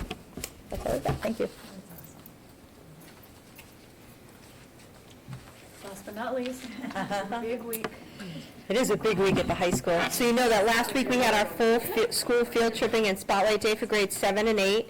Right now, we are all things homecoming. Students are dressing in various themes for Spirit Week. We have game attendance going on each day of the week. We had a wonderful unified basketball game yesterday against a very competitive Old Rochester. We had some great shooters at the game, and we're going to be working on our defensive skills for the next game. But there was a lot of fun had. It was a great experience. And tomorrow we have football, complete with our homecoming court, who are nominated, and our halftime show of themed floats. Come see the Disney surprises across the 4 grades, and culminating in the dance on Friday. So there's been a ton of energy in the school, friendly competition. Kids are looking forward to the rally tomorrow, hosting the 8th grade, having the band play. It has just been really a fun week, and everybody's gotten involved from DECA to Unified, to athletics and music. We're really having a spirited week, and it's fun to be a Canalman. We do have parent-teacher conferences tomorrow, which is a great opportunity for our parents and our teachers to come together and then all head over to the game immediately following, where we are serving hospitality coffee and cocoa to any staff member who comes over at our concession stand. So we thank our boosters for doing that for our staff, who stays on just a little bit longer tomorrow. Testing day is next week on Wednesday, and this is an important step for equity to give every student the experience to engage with either the PSAT or the SAT. This in turn is also another opportunity for them to implement their skills, provide us additional data in ELA and math, and in some cases really dive into the college admission process with their testing. So everyone is testing on Wednesday morning. Next Thursday, the 10th, from 5:30 to 7, we're hosting the BHS Spotlight on the high school from middle school perspective and future Canalmen and their parents to learn about academic programs and other opportunities at the high school. This is really a chance. If the high school is where someone wants to go, we want them to confirm that by coming and hearing what we have to offer. And if they're looking elsewhere or really wondering, is this the right place for me, or is somewhere else an option, we want them to come here and see what we have to offer and engage with our students and our teachers to hear firsthand about the programs that we have. So we're hoping for really good turnout with that. Happily, unlike last year, there's no bridge traffic, so the odds may be in our favor for a nice turnout there. And on the 18th of October, our theater students will be hosting their haunted house in the theater and adjoining halls from 5 to 7. They'll put their acting, set design, and costuming skills to work in this fun and thrilling fundraiser. That's awesome. Thanks. Thank you. That concludes the superintendent report. Thank you. Thank you. Yes. All right, subcommittees. Curriculum subcommittee? We met yesterday and got to hear the MCAS presentation. It was good to hear it once and maybe understand it more tonight, so that was very well received. And then we also heard about WIN starting up in each of the schools. Okay, great. Policy subcommittee has not met. We'll be meeting soon. CPAC? We even met earlier today and had a presentation on, I don't really know the full term for it, but basically the whole process that one would go through to have their child on an IEP or the 504 plan. So it's kind of enlightening of parents' rights and, what they can and cannot do and what the school provides for them. Yep, so it was through Christine Ryan, through the Federation for Children, so that was our mandatory training, and it was pretty well received. I think we had about 8 new families participating, so that was great. We also have passed these around. CPAC has worked on a flyer to be able to help with publicity. So as you'll see, there's a QR code on the back that allows the families it links it right to a Google Doc where they can sign up for specific mailings and have contact with the chairs at this point. So their special thank you to Tara Hill who designed that. It was a work in progress, but it's out and ready, so we're excited about that. In addition, I'll just mention we continue to be part of the Apple Institute, which is through the Federation, which is continuing to help with visioning and how to continue to grow the CPAC and support from Leslie and activities that we should be engaging in. And the next meeting is in November. Thanks. Collaborative, Maureen? Had a busy last week and a busy week next week. I was part of the search committee to interview the candidates for the next executive director position. So we had 14 submissions.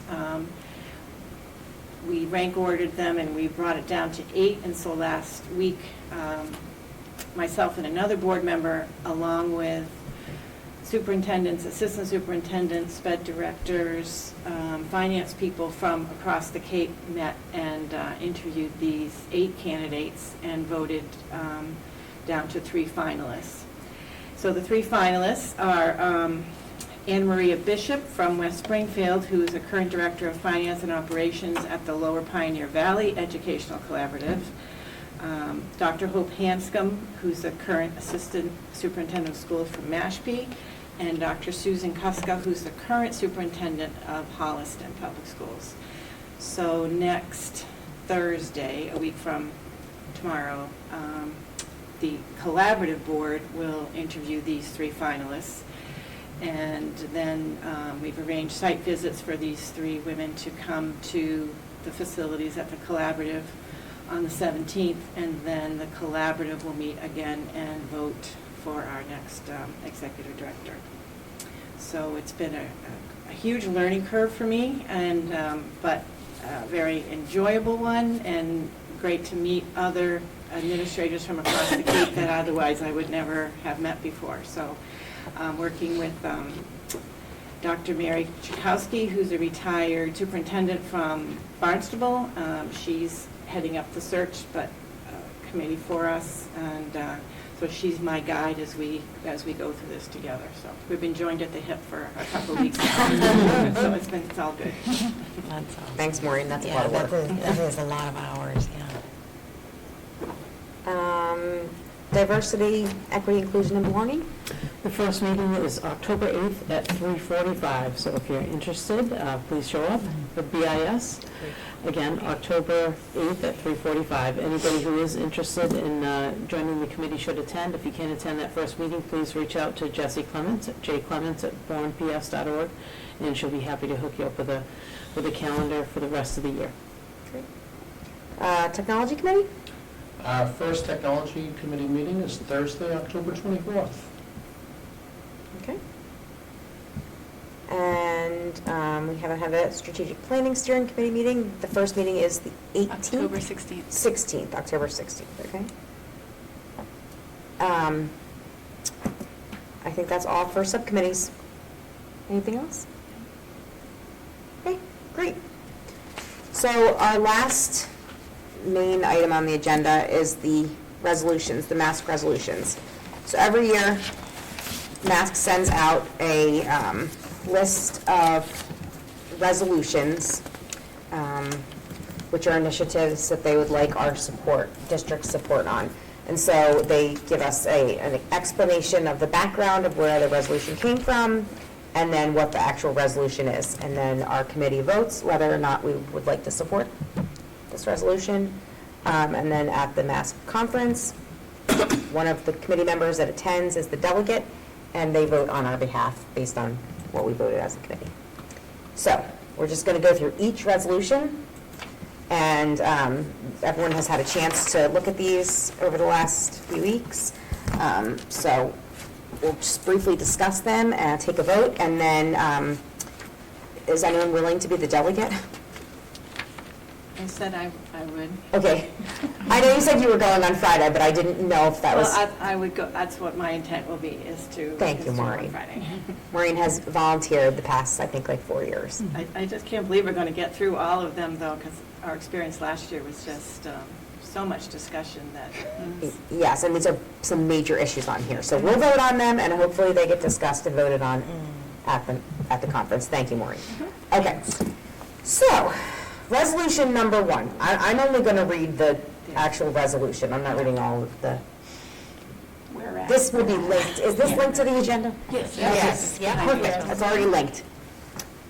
Read it on your own time. Here we go. All right. Resolution number 1, development of an alternative to the high-stakes MCAS test. Okay, so MASC would like Massachusetts to develop a wider, more consensus-built strategy for an evaluation system with meaningful input from legitimate stakeholders.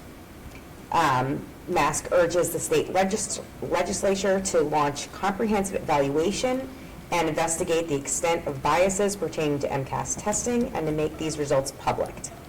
And MASC urges Massachusetts to enact a moratorium on MCAS testing effective immediately. Okay, so basically, MASC would like the state to end MCAS right now and create a new test. Discussions? I personally don't think it's a good idea. To end MCAS? To end it, for one, to end so quickly, like right now. Abruptly, yeah. And then on top of it, they're going to do another test. It just doesn't make sense to me. It's almost like there should be 2 different resolutions, one to end it and one to develop a new test. Or develop one first. Yes, And correct. then- Yes, exactly. In the absence of happen in the something, it's meantime? not going to be replaced, I don't think. Right. What's the accountability in the meantime? Yep. What are they creating? Like all this work the districts are doing, and I mean, I know MCAS is not the end-all, be-all, but it is a way to assess how students are doing. How else will you assess all students in Massachusetts? And it's not just an assessment of the students, but it's of like the environment and the teaching environment. Yeah. Not just the teachers, but the whole piece. And we heard today, beautiful plans that kind of come around not just in MCAS, but other, benchmarks and things that happen. And I think, Dr. Starkey said it perfectly, that, yes, we don't have to teach to a test. And I think that when we walk through the schools, we see that they're not teaching to the test, right? They're teaching mindful that, there are certain benchmarks that the kids are going to have to meet. And we see right now that, there are some things that we're behind in, and I think it's because of obviously all the things that have happened over the years, but I don't know, I think it's too hasty, my opinion, I would say no. Yeah, I do feel like Carrie said, it's almost like it should be split in 2 parts. Like if you're voting to create a new test, great, create a new test, that's more appropriate. But just to end MCAS completely is, right now, is worrisome for What are me. your thoughts? I'm opposed to it. So I would make a motion that we vote no on Resolution 1. Second. Any further discussion? Okay, we'll do a roll call vote, and Addie, you will get to vote on this. Carrie? No. I say no? No. No. No. So I made the motion to not approve that. Oh, so wait, you would I'm be- sorry. Right? Is that what I said? So we're not approving, okay, wait, let's start over. I said to vote no, so Oh, you'd be yeah, agreeing you're with me. correct. Right, that is, Yes. The motion was to vote no on Resolution 1. So we agree. say, Agree. so we're Yes. agreeing with you. Agree. Yes. Yes, I agree. We're going to vote no on resolution 1. Oh my gosh, it's getting late. Yes. Yes, yes. Yes, I agree. Yes. Yes. Yes. Okay, so resolution number 1 was voted down. Okay. And we were how many? 3, 6, 7. So 7 to 0. Voted down, okay. All right, resolution number 2. Increase compulsory attendance age. So, growing research indicates that increasing the minimum school leaving age to 18, so the dropout age, 18, not only increases high school graduation rates, but also significantly improves life outcomes of students who otherwise would have become dropouts. That's the background. So MASC recommends that the Massachusetts legislature increase the compulsory attendance age from 16 to 18. So this would be voting on increasing the dropout age from 16 to 18. Any discussion? The only question I have, like, what if you don't turn 18 until September? Yeah, that's what I was thinking, yeah. You're not allowed to graduate? Yeah. No, you can't drop Drop out. out. You can't drop That's out. what Oh, it you says. just can't drop out? Right. Okay. They're saying, right now, at age 16, you can drop out of school. Right. But you're not even a legal adult. Correct. Okay. So it's I just wanted to saying make sure I was you can't understanding drop out until you're a correctly. legal adult, basically. Because some kids skip grades, so it would work It the would same still, way. it would still be allowed to You do that? complete, Okay. yes. Okay. I'm in favor then. Discussion? I am in favor too, yeah. To make a motion. Make a motion to approve the resolution to increase compulsory attendance age. Second? Okay, all those in favor of approving resolution 2. Karen? Yes. I say yes. Yes. Yes. Karen? I don't know, I'm torn, I'm gonna say no. Okay. Yes. Yes.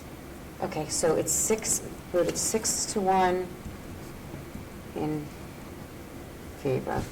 Okay? All right.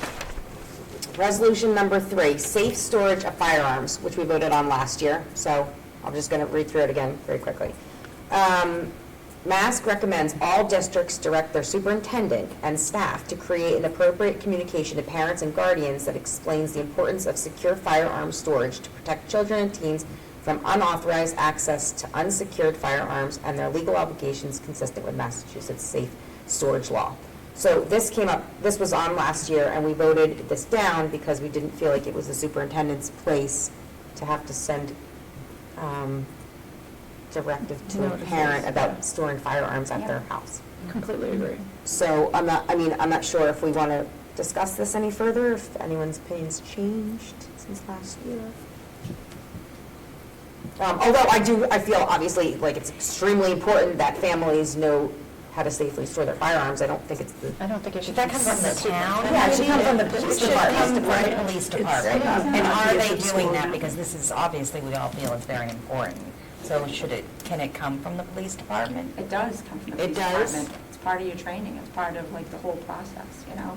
In order to have a, Yeah. Oh, gotcha. LTC I and was stuff, like, yeah. okay, all right. And is it a consistent, I mean, it should be Right, one right. letter, and from that goes across to all Massachusetts schools Yes. and not individual towns, so everybody's getting the exact same message, And- word for word. Right, and how do they follow up with it too? You know, how do they ensure? I mean, I don't think it's your responsibility. No, she's got enough on her plate. I think, right, I don't know, I mean, that's. This is all your business. It's so hard for me to be quiet, but. I know. I can see. You're doing a great job, Karen. Yeah. I'm looking at your eyes, seeing if they're guiding. Yeah, it should come from the police. A good question for our police department, or even like on a state level, because it's definitely important information, but, and if you have if you go to get certification to have like a license to carry, you do have to go through training. But, Right. yeah, I'm not sure why this is. Would it be appropriate for the police department to initiate a letter and we could put it in with the students? No, so we're basically just voting, do we want to support the superintendent and staff creating that Gotcha. letter? Okay. It does say at the end, urges to work with their local law enforcement agencies. Yeah, good. So it does have Right. that involved. It does have it in there, yes, which I totally agree with. But Yeah, good it point. shouldn't be on the schools entirely. I think a message statewide. Yeah, So everybody's yeah. getting the same exact message. It shouldn't be from the individual districts. Yeah, we can let Desi do it. They can send it out to everybody. Right. I vote that we say no to the Resolution 3, safe storage of firearms. Second. Any further discussion? Okay, roll call vote. Karen? No. No? No. No. Nope. No. No. Okay. 7-0 against. Again. Same as last year when we voted this. Oh, is that right? Yes. Oh, yeah. Okay, here we go. Good memory. Next one. Here comes Mr. Biden. We had the exact same conversation last year. Okay. Resolution number 4, school bus stop armed surveillance and enforcement penalties. Again, this was on last year's. We voted on this last year. But let's go through it again. Here we go. Massachusetts Association of School Committees calls on Massachusetts legislature to enact legislation to pass into law the ability for cities and towns to install on all school buses live digital video detection monitoring systems for the purpose of enforcing violations against the owner of a motor vehicle whose vehicle failed to stop for a school bus when required to do so by law. So we did vote in favor of this last year. I mean, I can tell you firsthand, I watch that school bus every day when I pick up my son, and major road, and cars fly right by it with their lights on. Yeah. All the time. I vote yes for the Resolution 4 for school bus stop. Do you want I'm making a motion, yes, that we vote yes for Resolution 4, School Bus Stop Armed Surveillance Act Enforcement Penalties. Second. Any further discussion? This is just giving the school the opportunity to be able to do that. The It's not ability, forcing them to do right. it. Exactly. The ability. Is it legal in Massachusetts yet? Because I know traffic cameras aren't. That could be part of the problem. Yeah. So, right now, it's, right, a police officer would have to witness the violations. It doesn't say that it's not legal. I mean, allowing the installation and utilization of digital video detection allows appropriate law enforcement action. It doesn't say anything about it. They're not allowed to use cameras to catch people speeding or anything, so I don't know if that was kind of the same thing. If that's like a violation of state law. Well, and who is actually monitoring this? Like, Yeah, that's right on now, the- what are we doing now? That's what it's saying. Right now, you have to rely on a police officer to be there and to see it happen. Oh. But if they have the camera, They have a camera. they can so see the you license have- plate. Like, who is monitoring that, and do we have to now install all of that on all of our buses that we own? Because we own our buses, we I don't. think it's given us an option to do it if we want to. Yes, that's the way I read it. It's giving us the option to do it. Obviously, that would cost a lot It of money. says it's enacting legislation to pass for the ability for cities and towns to install on all buses. Honestly, I'm not sure. I don't know if anyone knows. It would allow. It would only allow. It's not forcing you to do it. Correct. That's the way I read that. Okay. Final vote then. Carrie? Yes. I say yes. Yes. Yes. Yes. Yes. Yes. Okay, 7-0 in favor. Same as last year. All right, resolution number 5. Aligning taxing authority with the required local contribution. Okay, this is about Proposition 2.5. The ability of a municipality to raise the revenue is constrained by Proposition 2.5, which means it limits the increase in levy limits by 2.5%. So, and the increase of actual, the total statewide required local contribution has actually increased by 5.33%. So increases in the required local contributions in excess of 2.5% strain the budgets of the municipality. Does that make sense? We can't raise taxes more than 2.5%, so things cost more than that, bottom line. Okay. Okay, so the Massachusetts Association of School Committees calls for the enactment of legislation that would increase a municipality's levy limit by the amount of increase of the required local contribution in excess of 2.5%, granting the municipality the ability to raise local revenues mandated by Chapter 70.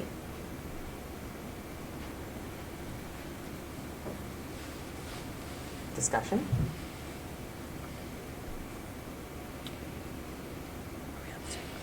Even the ability to do a Proposition 2.5 is a huge deal. I can't imagine a school committee going to a town and asking, or they're always going to be pushing for that piece, well, yeah, that's what money you need, well, we'll just raise the taxes more than that 2.5%. I think the wording too, like where it says establishes a required.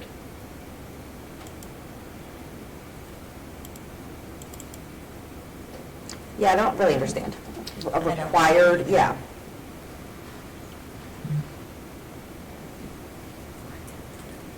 Anything from administration question? Any? Sorry, I needed to use the restroom. Oh, that's okay. Maybe any clarification for this, because I don't understand if it means you have the ability to ask for more money, or increases the levy limit by the amount of increase of the required local contribution in excess of 2.5%.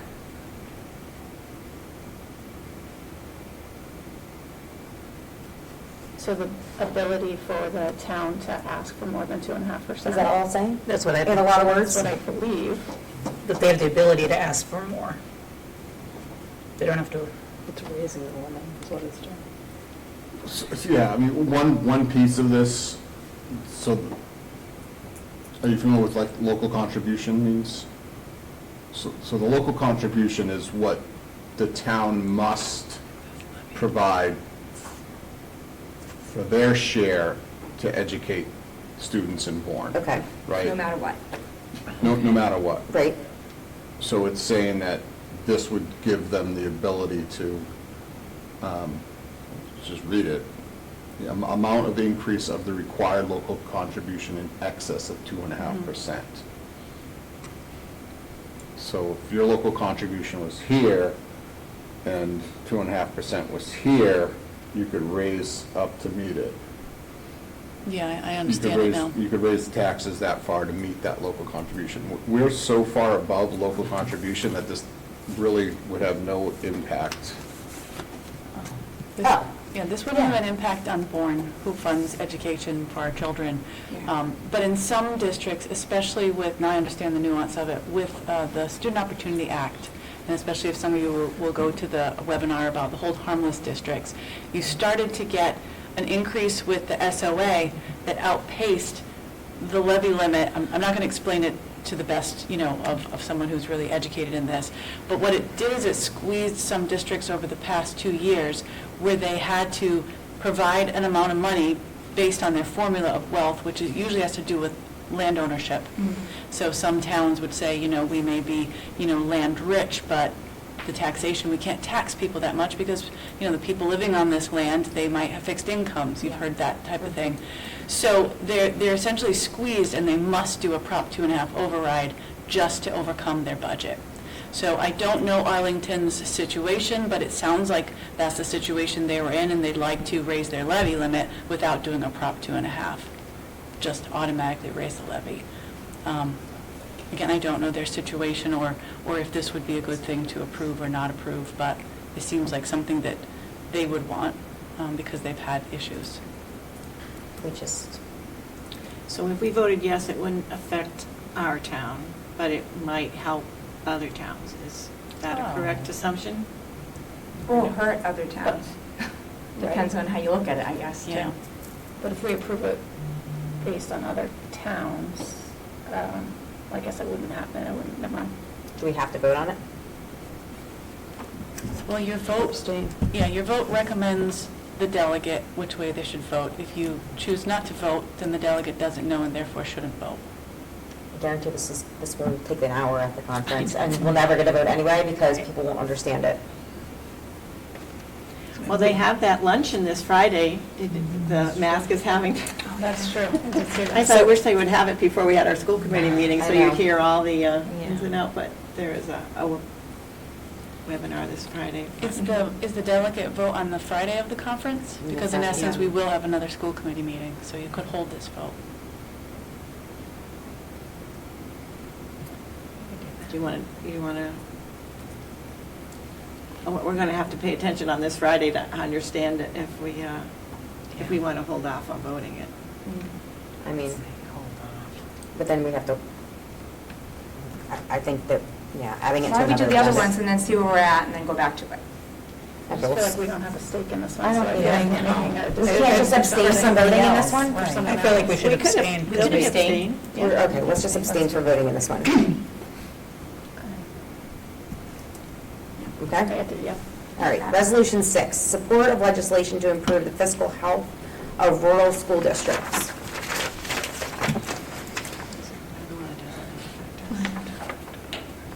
Okay, so apparently, no fewer than 4 recent state and legislative commissions have reviewed the looming crisis facing rural schools and concluded that rural school districts are seriously under-resourced and underfunded.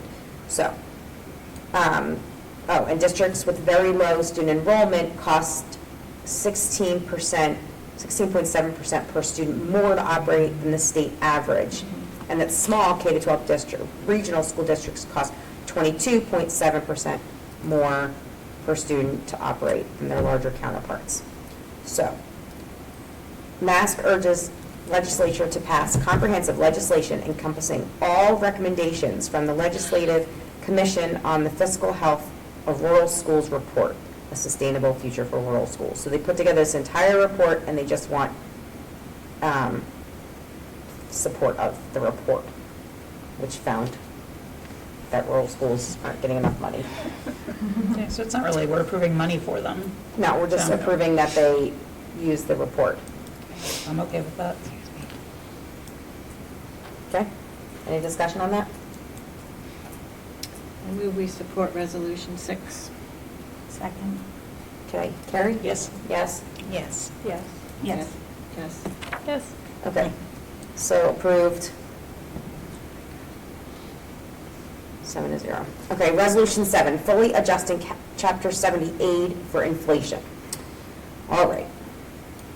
Mass calls on Massachusetts legislature to advance legislation mandating inflation index catch-ups to Chapter 70 foundation aid that fully accounts for realized inflation that has occurred since the passage of the Student Opportunity Act. Discussion? Anyone want to chime in here on this? Yeah, well, being on the legislative committee for MASS, this is a huge piece. We saw Chapter 70 can only adjust so much every year. It has a cap. You probably heard me say this a couple of years ago, and our inflation was completely over that cap. And next year it came back down, but it was still much higher. I believe our inflation this year just came out. Jordan, did you see it?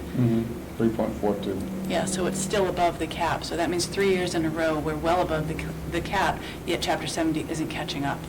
So you end up in more of the fiscal crisis and the need, for districts to do overrides, which again is not a place that we want to be in any way, shape, or form.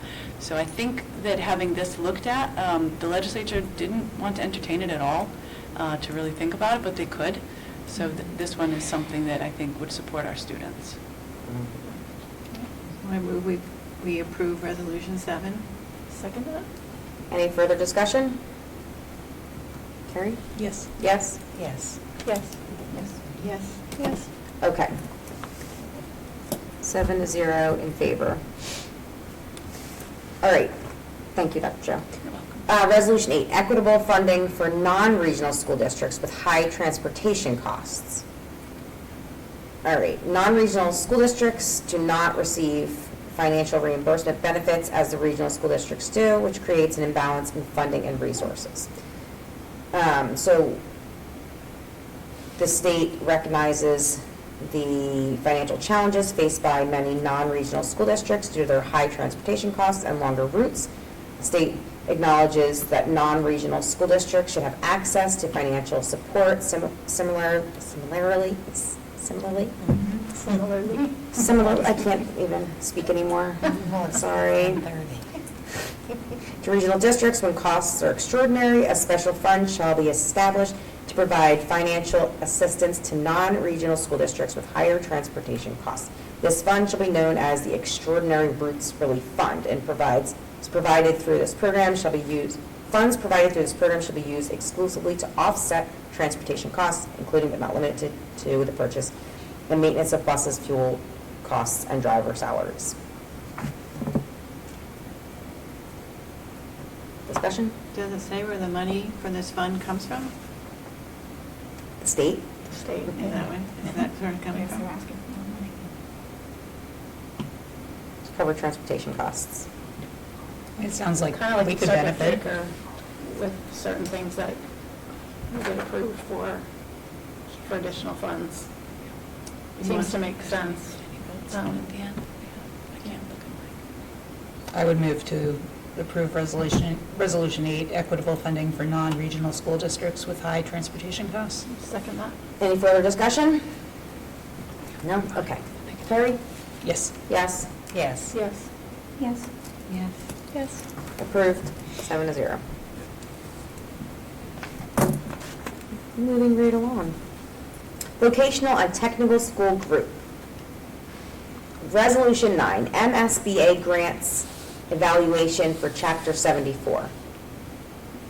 Okay, so Massachusetts Association of School Committees calls upon the Massachusetts Legislature and MSBA to create an evaluated tiered system to separately assess the cost of 1 elementary, 2 comprehensive high schools, and 3 vocational technical and agricultural schools, resulting to true cost reimbursement for each school category.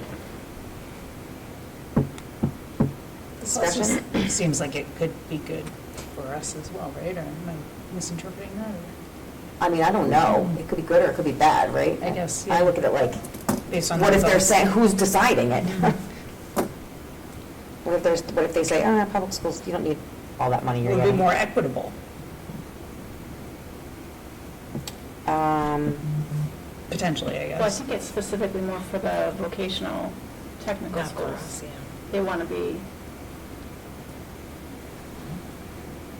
Yeah, I'm not they sure. look at It's talking, separately it's, because it costs more, like the NSBA grants, the regional vocational schools, it costs more to build because of their specialty programs and whatnot. so why in the resolution does it say elementary, comprehensive high schools, or vocational technical schools? It would make They want to categories set 3 for different funding. tiers. Right. Tiers.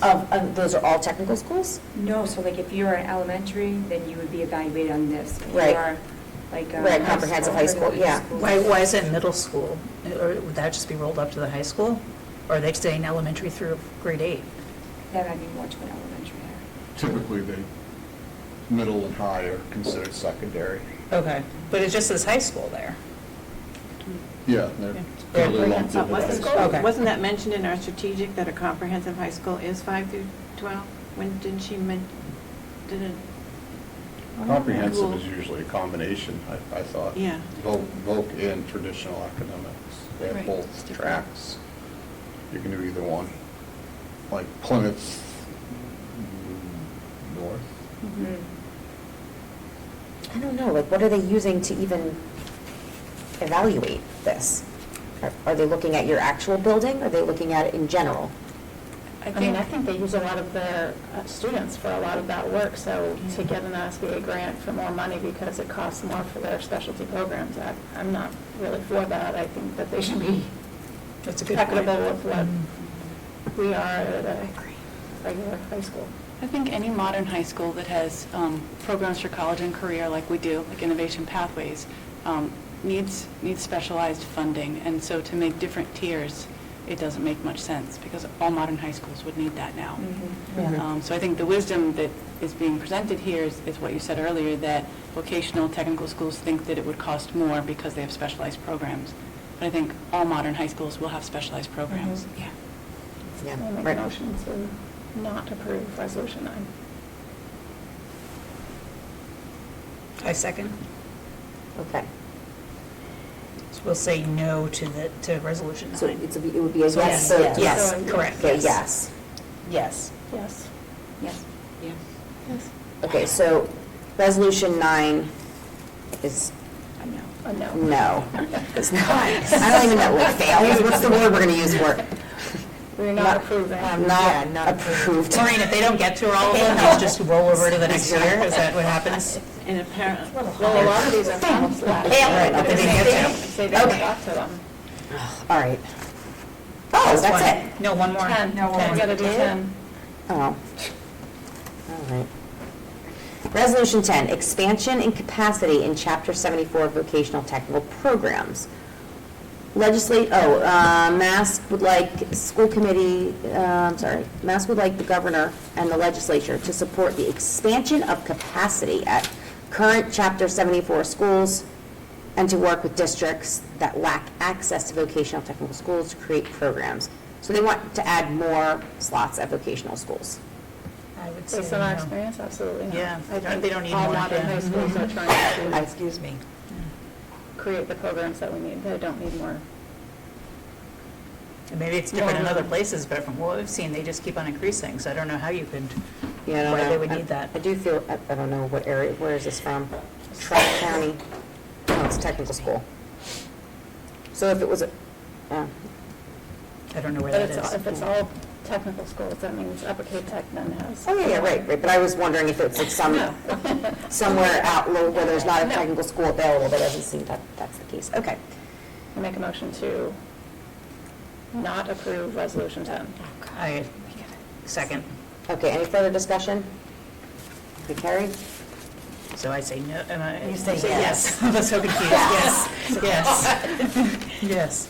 Yes. Yes. Yeah. Yes. Carried. Yes. Yes. Yes. Okay, So not yes. approved.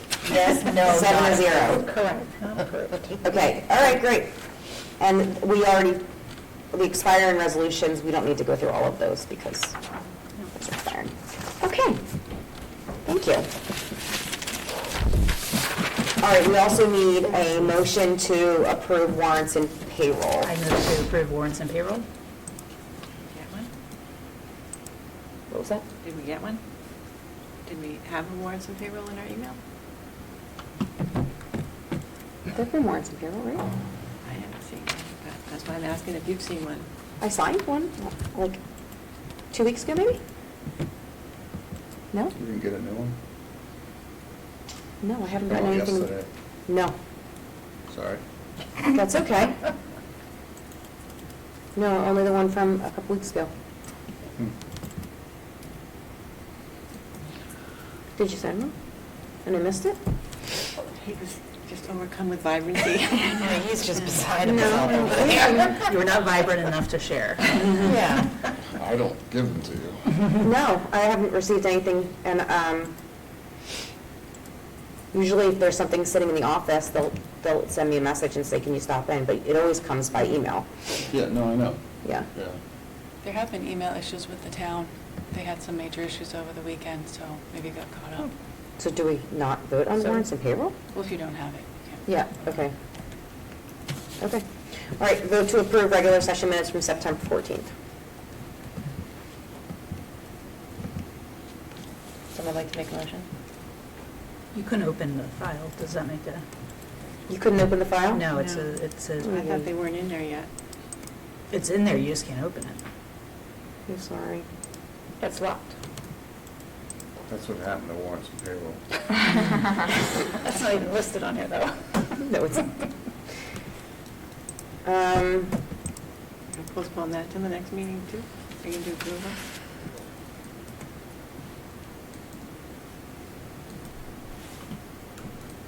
It says anyone with a link can view it. There's a lock on mine. I don't have it. Yeah, there was a lot behind too. Good grief. Technical difficulties that are not Okay. Chris's fault. We're gonna move to the next meeting, because I don't know why you can't see it, sorry. All right, we'll move that one. Vote to approve the fiscal year 25 student activity accounts. That is something that was put on in case they were ready, but they were not. So they were not in your folder. Okay. And we already did resolutions, so we don't have any other votes tonight. All right. We do have an executive session, though. Yes. A very brief one. Right, so we do need to, we need a motion to, I move that we adjourn regular session and go into executive session to discuss strategy with respect to collective bargaining. without the purpose of... returning to open session. Yep. That's the intention, correct. Okay. Roll call vote. Yes. Yes. Yes. Yes. Yes. Yes. Do we do that in here? Or? No, No, we'll go in the room, yes. Okay, so regular session.